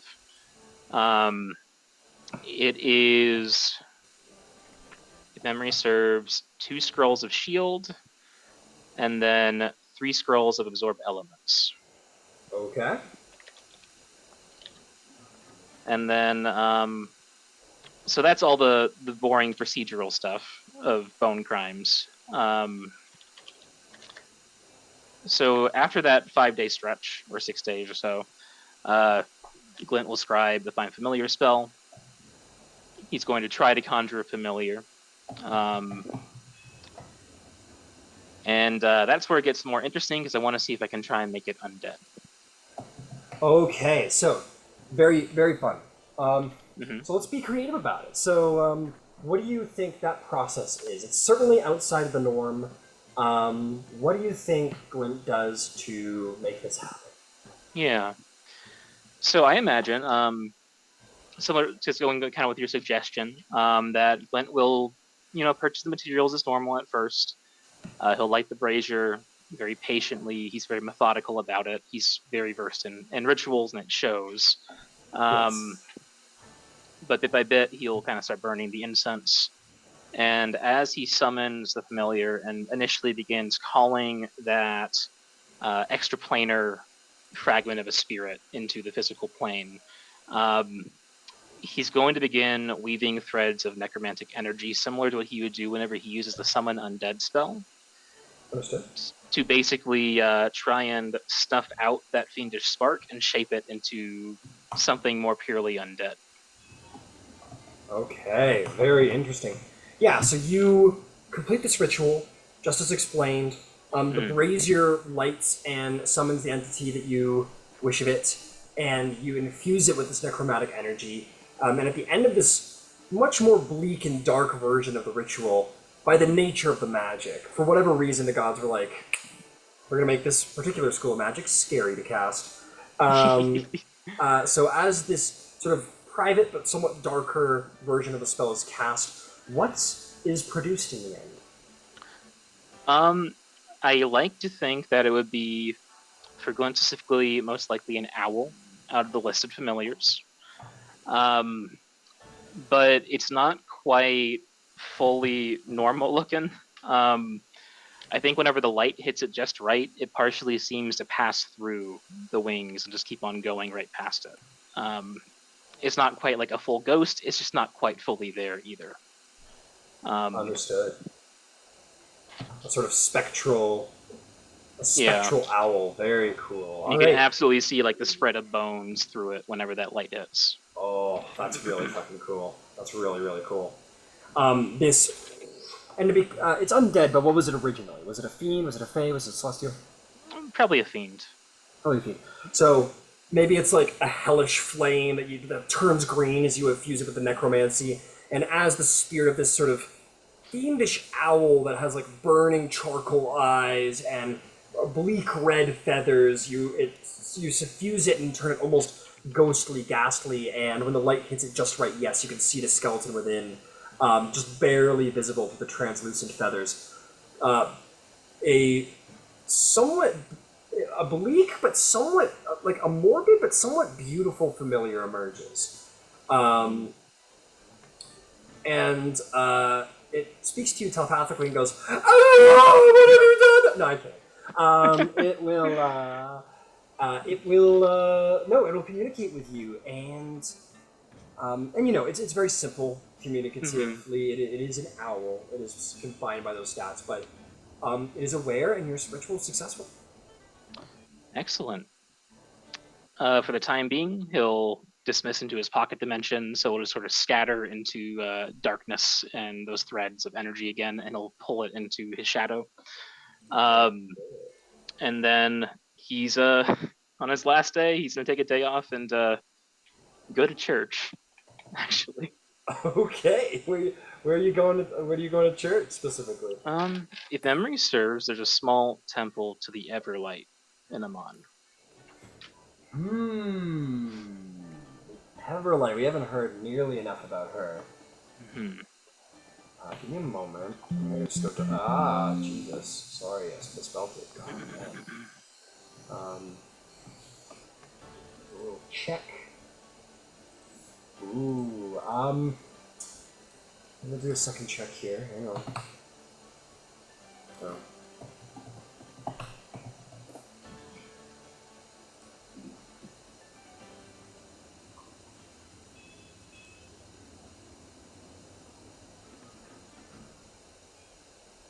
Unfortunately, there isn't one. Not in. Oh no, there is. Oh no, there totally is. There is. My apologies.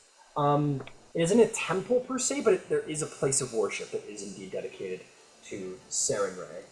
Okay. Give me another half moment because I just want to make sure I'm not missing anything here. No, they don't like that because for some reason. Never mind. Okay, yeah, you find this place of worship, the Everlight, and I think to just kind of make it a little extra fun. Where is it? Where is it? Not you, not you.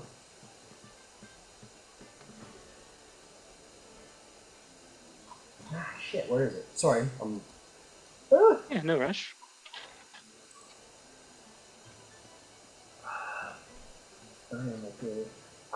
Here it is. Here we go. You find yourself in a place called, yikes, Azalea Street Park, also known as Abdar's Promenade. And it is an old neighborhood full of bustling small businesses, quaint homes, and hole-in-the-wall restaurants. But amidst all the chaos of that daily life in the street, You find that it also seems to be home to a park, a very peaceful park overlooking the Osmond waterways. And you see ships come and go throughout that park. You find that naturally the stress and weariness of everyday life, maybe the stresses of being a necromancer in an arcane panasophical world, sort of find themselves easily fading away. Whatever anxieties that you have or stresses from previous battles seem to calm, and there is a statue dedicated to the almost phoenix-like feminine shape of Saren there. Alrighty. And yeah, Glint will approach the statue.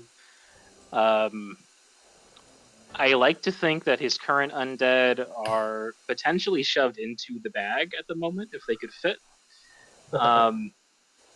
Either way, they're not going to be at the statue with him. He will approach and very respectfully just kind of hunker down into a bit of a sit. It's not really a kneel.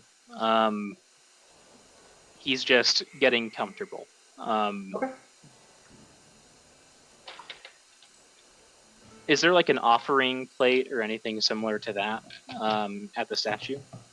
Yeah, I would say that there are a number of offerings left at the base of the statue in various bowls and so on and so forth. Okay. In that case, he's going to pluck the single red dragon scale that he took from the dragon and deposit it in the plate, and then settle back into more of a private prayer. It's not particularly verbose. He's not making a big show of it. It is just something that he seems to want to do now that he's in one of the towns that actually has a place of worship for a goddess that's not frequently paid much mind.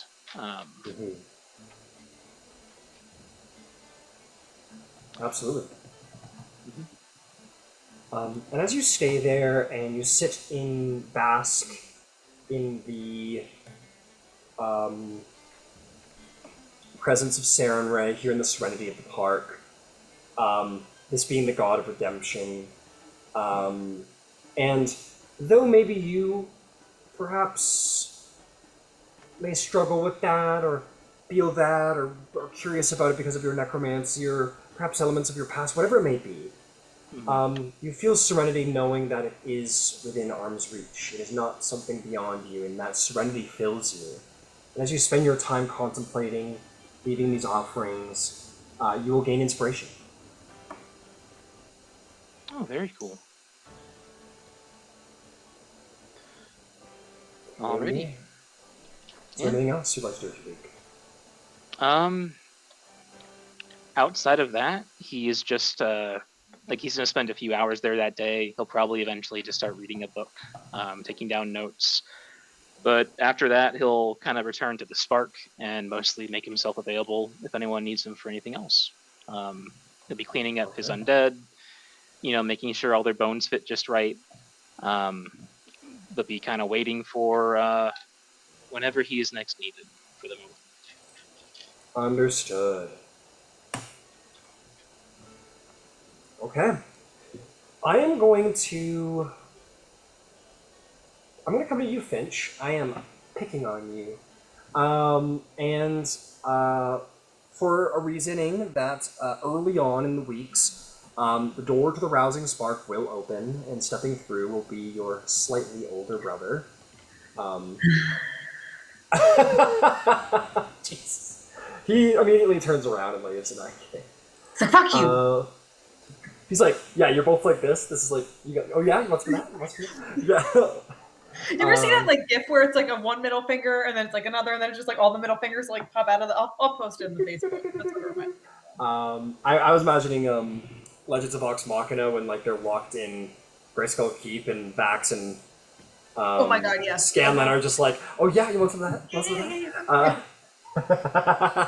that? But yes, he walks through.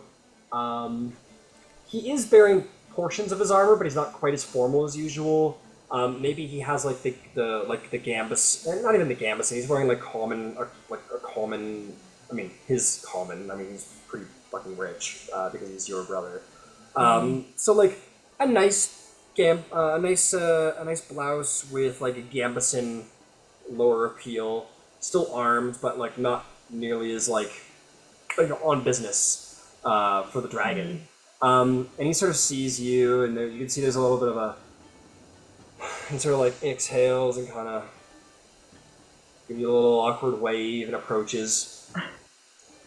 And he'll kind of grab a stool beside you if maybe you're sitting at the bar, or whatever you think you're doing. And he'll be like, hey, how's it going? It's good. It's been a couple weeks. How are you doing?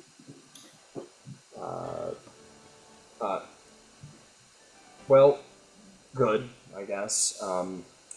You guess? Or you Yeah.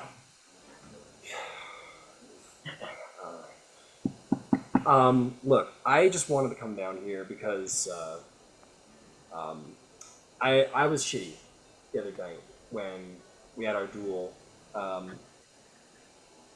You know, I challenged you, and you won, and I didn't take that well, and that's not that was unworthy, and dishonorable, and I wanted to offer you my apologies for that. I appreciate that. And of course, I accept your apology. You know what they say about them? They're not meant to change the past, they're meant to change the future. And I hope that's why I was over there. I had come to the house, yes, to catch up with family, but mostly to see you, to check in on you. Obviously, you haven't been yourself, and we've hardly had much chance to talk since myself and my compatriots have been in Amman. So, what's Right. been going on? Well, you know, I've been trying to make my name and, you know, serve the Platinum Dragon and all that good stuff, and, been doing, I thought I was doing pretty good. It sounds like you have, though. What makes you say you're not? Just because Because the my things that I'm younger doing are. sibling has easily surpassed me. I hear that, but we're not that far off in age, and you know that you and I have been, you know, competitive as children, but there's room for success for the both of us, and you know that. And Father has said that for as competitive as our family is, he has always said that there is room for success for all.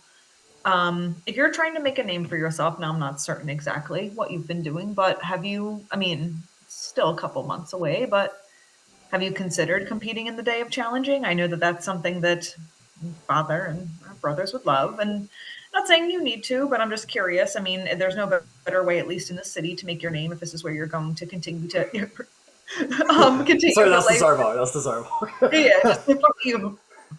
Yeah, continue to lay across the room. Zara's just like, Yeah, Finch, you're kind of having a moment. You're like scratching your head, and Zarvolg's like pointing to his holy symbol. He's like, "Bring it on, bitch!" and I'm like, yeah, Stormlord. Stormlord rules. Like, Stormlord rules. O'Doyle rules. And then Xander's like, Platinum Dragon.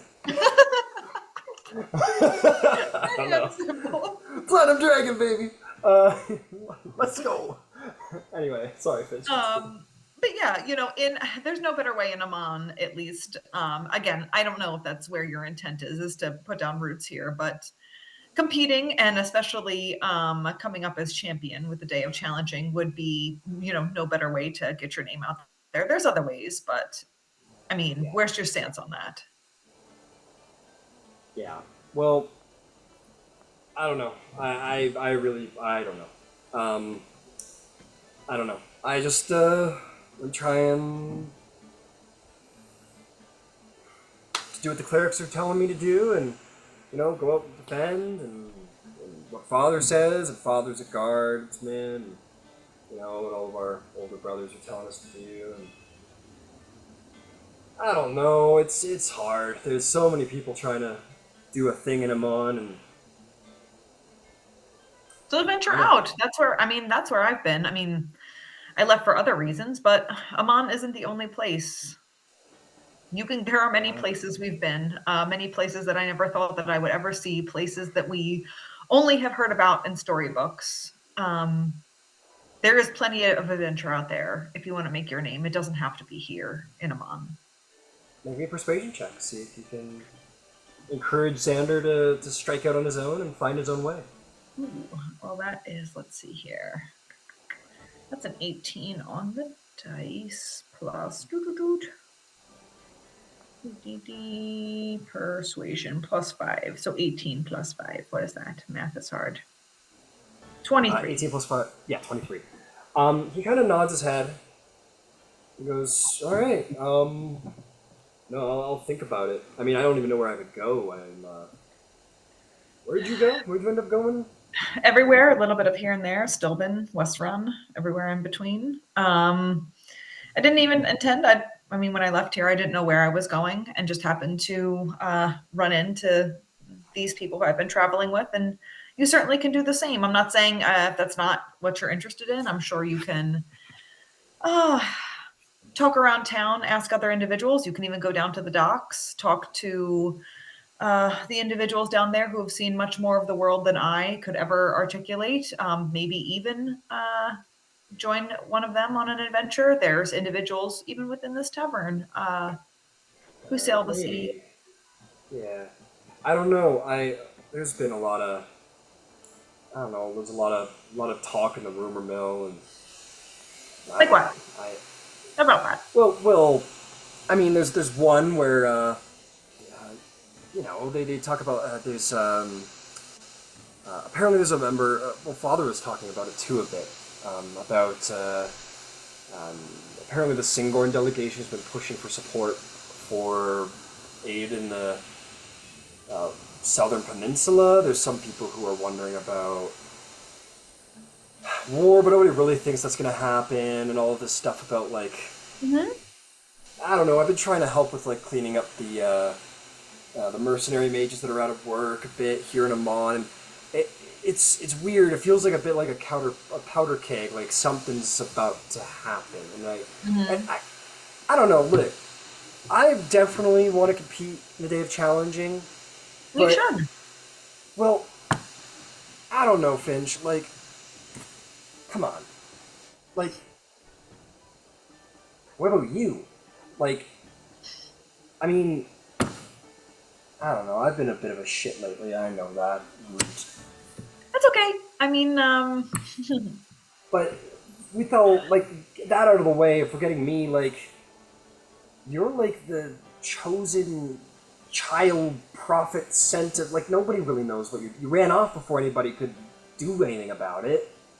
I mean, I don't know if you've been to the Temple of the Platinum Dragon since you've been back, but people notice that you're back, and people are talking and wondering what you're going to do and what you're going to say. I don't think you get how much it matters to people. Yeah, no, I know. You're right, and I should. I haven't been avoiding Temple. There's been a lot going on within the city.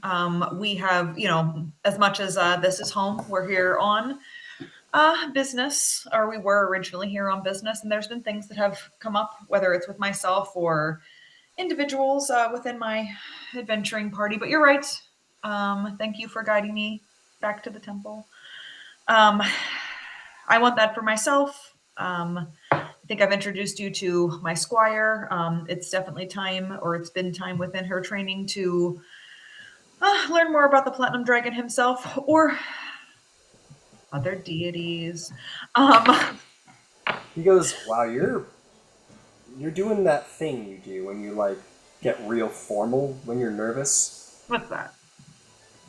I don't know, you're kind of that thing you do. You get it's like you start doing orientation when you're nervous. Yeah. You're not into this at all, are you? I'm not. Okay, so to be fair, okay, let me clarify. I've been struggling. I mean, I've had talks with some of our brothers. I've been closer to Kingsley than some of our other brothers, and it's not that I don't believe in all of this. I certainly believe, and I have felt the power of the Platinum Dragon, so that's not up for debate. My faith is not in, I'm not calling my own faith into question. I have in other moments adventuring because I was naive and, a younger adventurer, and I still am. There were many times when I charged into battle without thinking and got taken down and didn't think that I would return to this plane. So that's not in question. And I have witnessed awesome powers of the Platinum Dragon himself saving this party that you see me with. Where I struggle is in the pageantry of knighthood, what we've grown up with. It feels like, and maybe you can, it's okay if you disagree. It just feels like sometimes it's very disingenuous, or like I had mentioned, it feels like, yes, the work that we've done is fine, but it feels more like going through the motions just to get a title that means what? It feels like the honor sometimes, it just isn't there. It's like I said, very much for show versus for any other purpose than that. I mean, at the risk of sounding like father, I mean, you say that you're like concerned about pageantry, and maybe that's why you left the parades and shit around your angelness. Yes, I mean that in and of itself was a little terrifying. Didn't know that was a But thing. is that why you ran away? Is because you disapprove of the pageantry? It's not that I disapprove. It was just overwhelming. It was a lot. I feel like our family has already gotten so much attention in the city just because of father and his name, which we now carry, which is incredibly honorable. I always feel so blessed to be an Andegard. But with that said, there's a lot of pressure there, and then having something. I don't even know what the word is. Supernatural. I can't think of anything else to say, but like having the whole essence of my being not called into question, but basically changed in an instance, in a moment of fear, turning into something that I never knew about until that point, or again, I'd only read about in books. And no one around could really, educate to a certain level of extent. It was a lot. It was overwhelming, and that's why I left. I just, it was too much for me, and I just needed to go out on my own. So I consulted with Kima, and she spoke with Father, and they helped me get outside of the city walls. Got it. Well, I'm sorry that's hard for you. But, yeah, I guess that's all. I'm sorry that's hard for you. But, I don't know. I hope you figure out what you want to do with that. Because it kind of looks like you're running away. I mean, you're hiding in a bar in the dock district. Not hiding. Right. It was my plan. So to be fair, the past couple days have been a lot. We got a tip regarding something underneath of the city that turned out to be something pretty significant under the city, which is now taken care of. And yes, it was my intent to go to Father and, not only speak about just the goings on, but also a little bit more about myself. I feel like the focus with my upbringing has always been, magic based off of belief. And, Father is a martial fighter and a damn good one. And I wanted to consult with him because regardless if I compete in the day of challenging or not, I know that he has a lot to teach and I haven't taken advantage of that. And Father is not going to be around for forever. So I want to speak with him and see if there are things that he can teach me before he's no longer of this earth. Fair enough.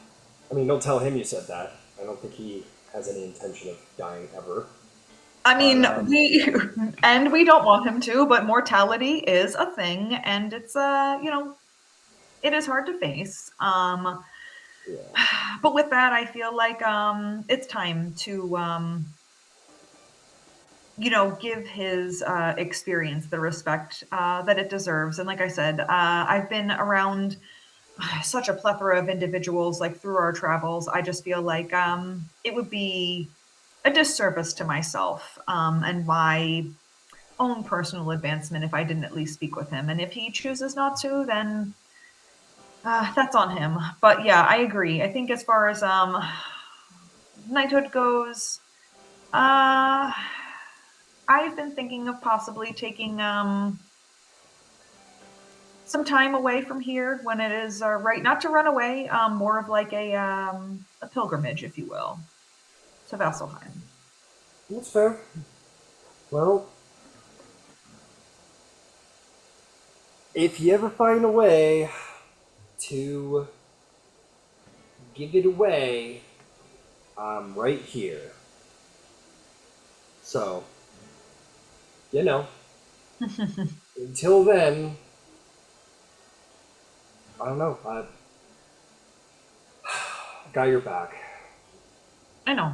And I'll like kind of like as we're talking, like a little bit like tenderly, like if we're like sitting next to each other at the bar, kind of like like when people's like arms are crossed and you kind of just like reach over and like touch somebody else's like arm.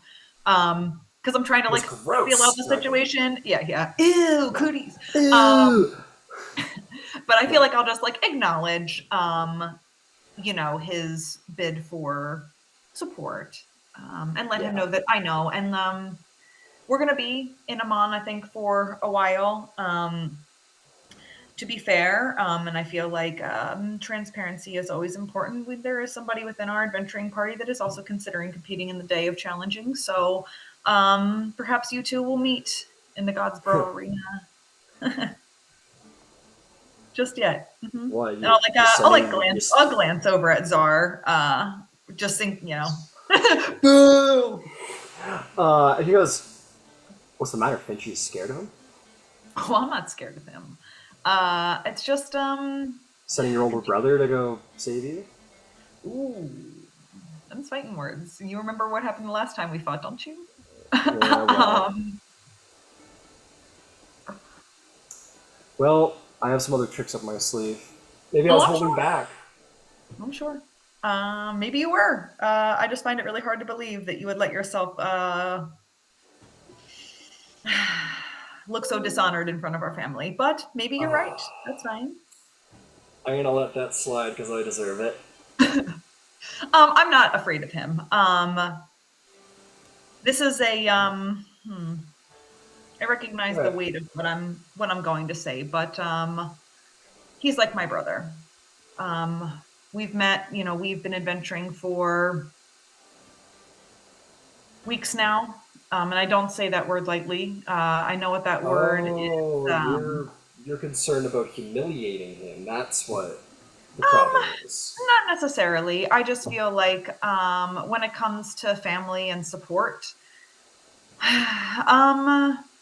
if this is something that he wants and he's invested in, and I'm not, and I've never been, and I've never made that a secret either. Regardless of my ability to compete, I see no reason to if I have no interest.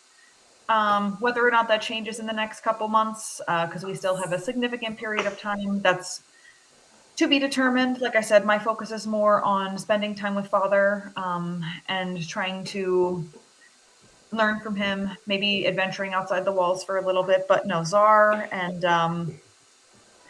the rest of the people that you see here, and I'll just like more gesticulate in wherever they're standing around the bar, and I'll just say they've become a part of my, I feel like they're extended family. We've been through more things than I can articulate. They've literally raised me from the dead more than once. Wow. And we've accomplished many things beyond the stories that Kima told me, even when she was in her good old adventuring days, you know. So if this is something that he wants, then I want to support him in that. He'll finish his drink, and he'll put his hand on his shoulder and stand up. Says, "All right, well, I'm there if you need me, but I know. I think there's a very clear reason why you should compete." And he sort of like leans and he goes, "For the glory of the Platinum Dragon, idiot." And he'll And I'll play into that a little bit, and I'll like, you know, like you like grab arms and be like, you know, Platinum Dragon, baby, let's fucking do it. Yeah. And you guys, yeah, yeah, and then you maybe kind of like, I don't know, maybe he doesn't get up, but maybe you guys just kind of like goof off like old times a little bit, Yeah. and like maybe the conversation gets a little bit easier, and he keeps trying to like, it goes from like jealousy to now he's trying to like push you to compete. Compete. And he kind of keeps, you know, he kind of pokes you about that. He's like, nah, you're scared of him for sure. And just, you know, brotherly love. And yeah, you and at this point, you and Xander have sort of rekindled. And as we've previously discussed, you and all your brothers are fairly close, but you and Xander were particularly close. So you may add Xander once more, well, you may add Xander and a guard to your allies list, and you may treat him as like a standard contact. And he is like, he's your ride or die, man. If you need a sword, he's got your back. Okay, that'll probably come up later, especially as we talk about like some of the things with like the Brothers League. I just feel like now wouldn't be the time to bridge that conversation with him, but I think that could be like a nice bridge. Got it.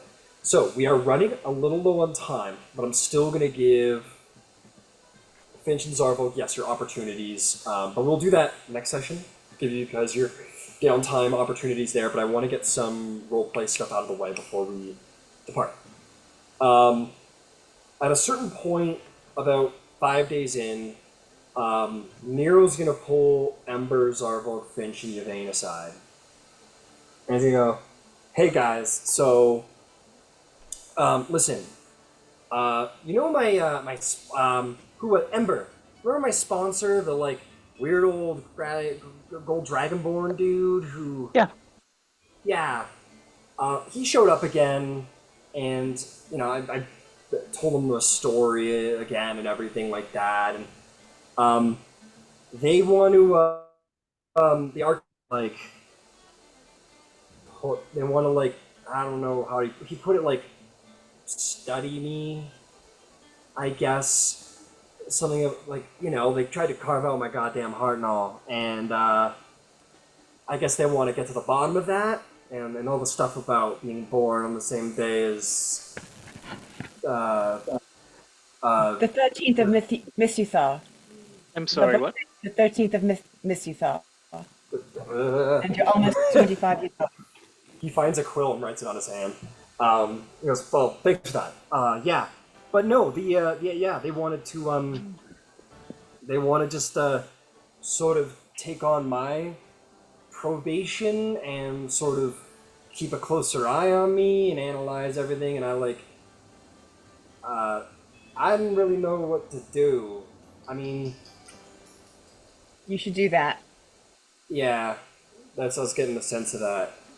But listen, I don't want you guys going bumbling around in the dark or whatever. I mean, you guys are real capable and whatever, but maybe you don't have as much skill with thieves' tools as I do. So I might have got you all a little something to say. I don't know. Thanks for putting up with me and all." And he's gonna hand each of you a really interesting key. They all look identical, but they have no what's the word? Rivets. They have like, there's no rivets on the actual length of the key, and the handle is a sort of intricate weaving of black iron in what looks to be some kind of vague arcane room. He says, "I may have picked these up at Gilmore's. They're called, I think they said they're called mystery keys. I mean, they're not as useful as like having an actual, expert in that kind of breaking and entering kind of thing, which I've totally left behind, to be clear.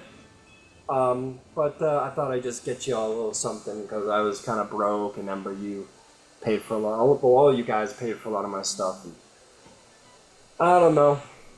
But yeah, I'll go do that, and maybe I'll see you guys down the line or something. And yeah. Thanks for everything. I suppose. You said 13th of Misthuthar? Yeah, there's history there. Do you want to know it now? By all means. Nero, do you mind?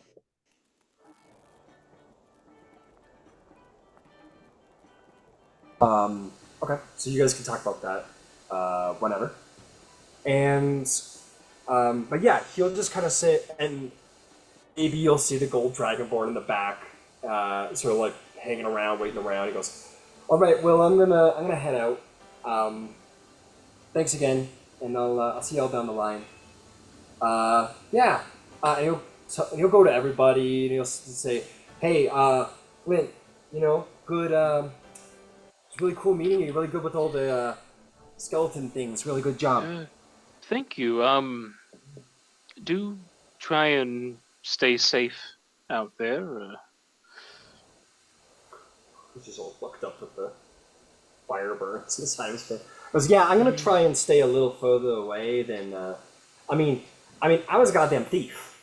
I mean, fighting dragons. I don't know if that's for me. That's a lot of pain. But hey, these guys. I think they do need like a little dark something in the party to kind of balance everything. I mean, Zarvolg's real shady big guy, but you know what I mean. Like me and you kind of mage types, Anyway, take care. You too. And he'll just kind of like sheepishly give a little goodbye to all you, the rest of you guys. Yeah. When he goes to say goodbye to Yvain, she will tell him, because this would have been true. Yeah. I told Amara you helped. I told her you saved Zarvolg's life. Whatever it's worth, you've got that behind you. That means a lot. It really does. I don't know. Maybe you guys put me on the right track. Maybe me and her get back together one day. Who knows? But anyway, thank you. Is what I'm trying to say. Thank you. He'll say thank you to you, Ember, for having his back and being cool to him. And he'll say thanks to Finch and Zarvolg for looking out for him, and then he'll go off with the Dragonborn, and we'll sort of disappear into the secret society at the Arcane Panosophical, and maybe Nero will appear again one day. But before, and this was at the end of the 10-day, but we'll zap back to your guys' downtime next session. But before that comes, a certain courier arrives with a rather formal-looking letter for all of you, stamped with the seal of the Tal'Dorei Council itself. Would you like to hear what it says? Yes. Yes. Sorry. No, you don't. You don't want it. It doesn't sound like you guys want it. Okay, never mind. No. We want to hear it. We want to hear it. You open it up again. Very formal letter. It has all of the necessary stamps and seals and all of that. It says, "From the desk of Arcanist Allura Visoran, Master of Arcane of the Tal'Dorei Council. Dear esteemed adventurers of the Aurora Concordant, it is with great anticipation and delight that I extend this formal invitation to you on behalf of the Tal'Dorei Council. Your esteemed reputation precedes you, heralded not only by,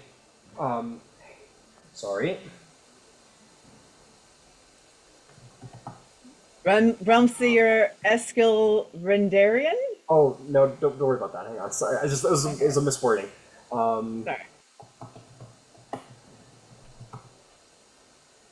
Your valorous deeds are heralded in Amon and the lands in Tal'Dorei beyond, but also by the commendation of Realmseer Askel Riordan and the esteemed Lady Kima aboard. I must extend my sincerest apologies for the delay in response to your initial correspondence. Regrettably, matters of the arcane and council affairs have demanded my attention, causing an unfortunate delay in our communication. However, be assured that your missive was received with the utmost enthusiasm, and I am eager to receive any inconvenience caused by this delay. In light of the illustrious reputation you have garnered, it would be a privilege and an honor to host you at Cloudwatch Palace, where we may convene and discuss matters of mutual interest. It is my sincerest hope that we may explore the possibility of sponsorship for your esteemed adventuring career, a venture that promises to be both fruitful and mutually beneficial.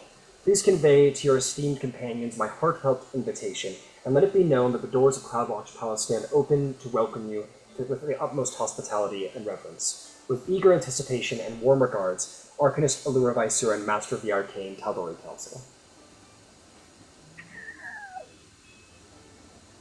And that is where we will end the session. Are you telling me we have a hot queer sugar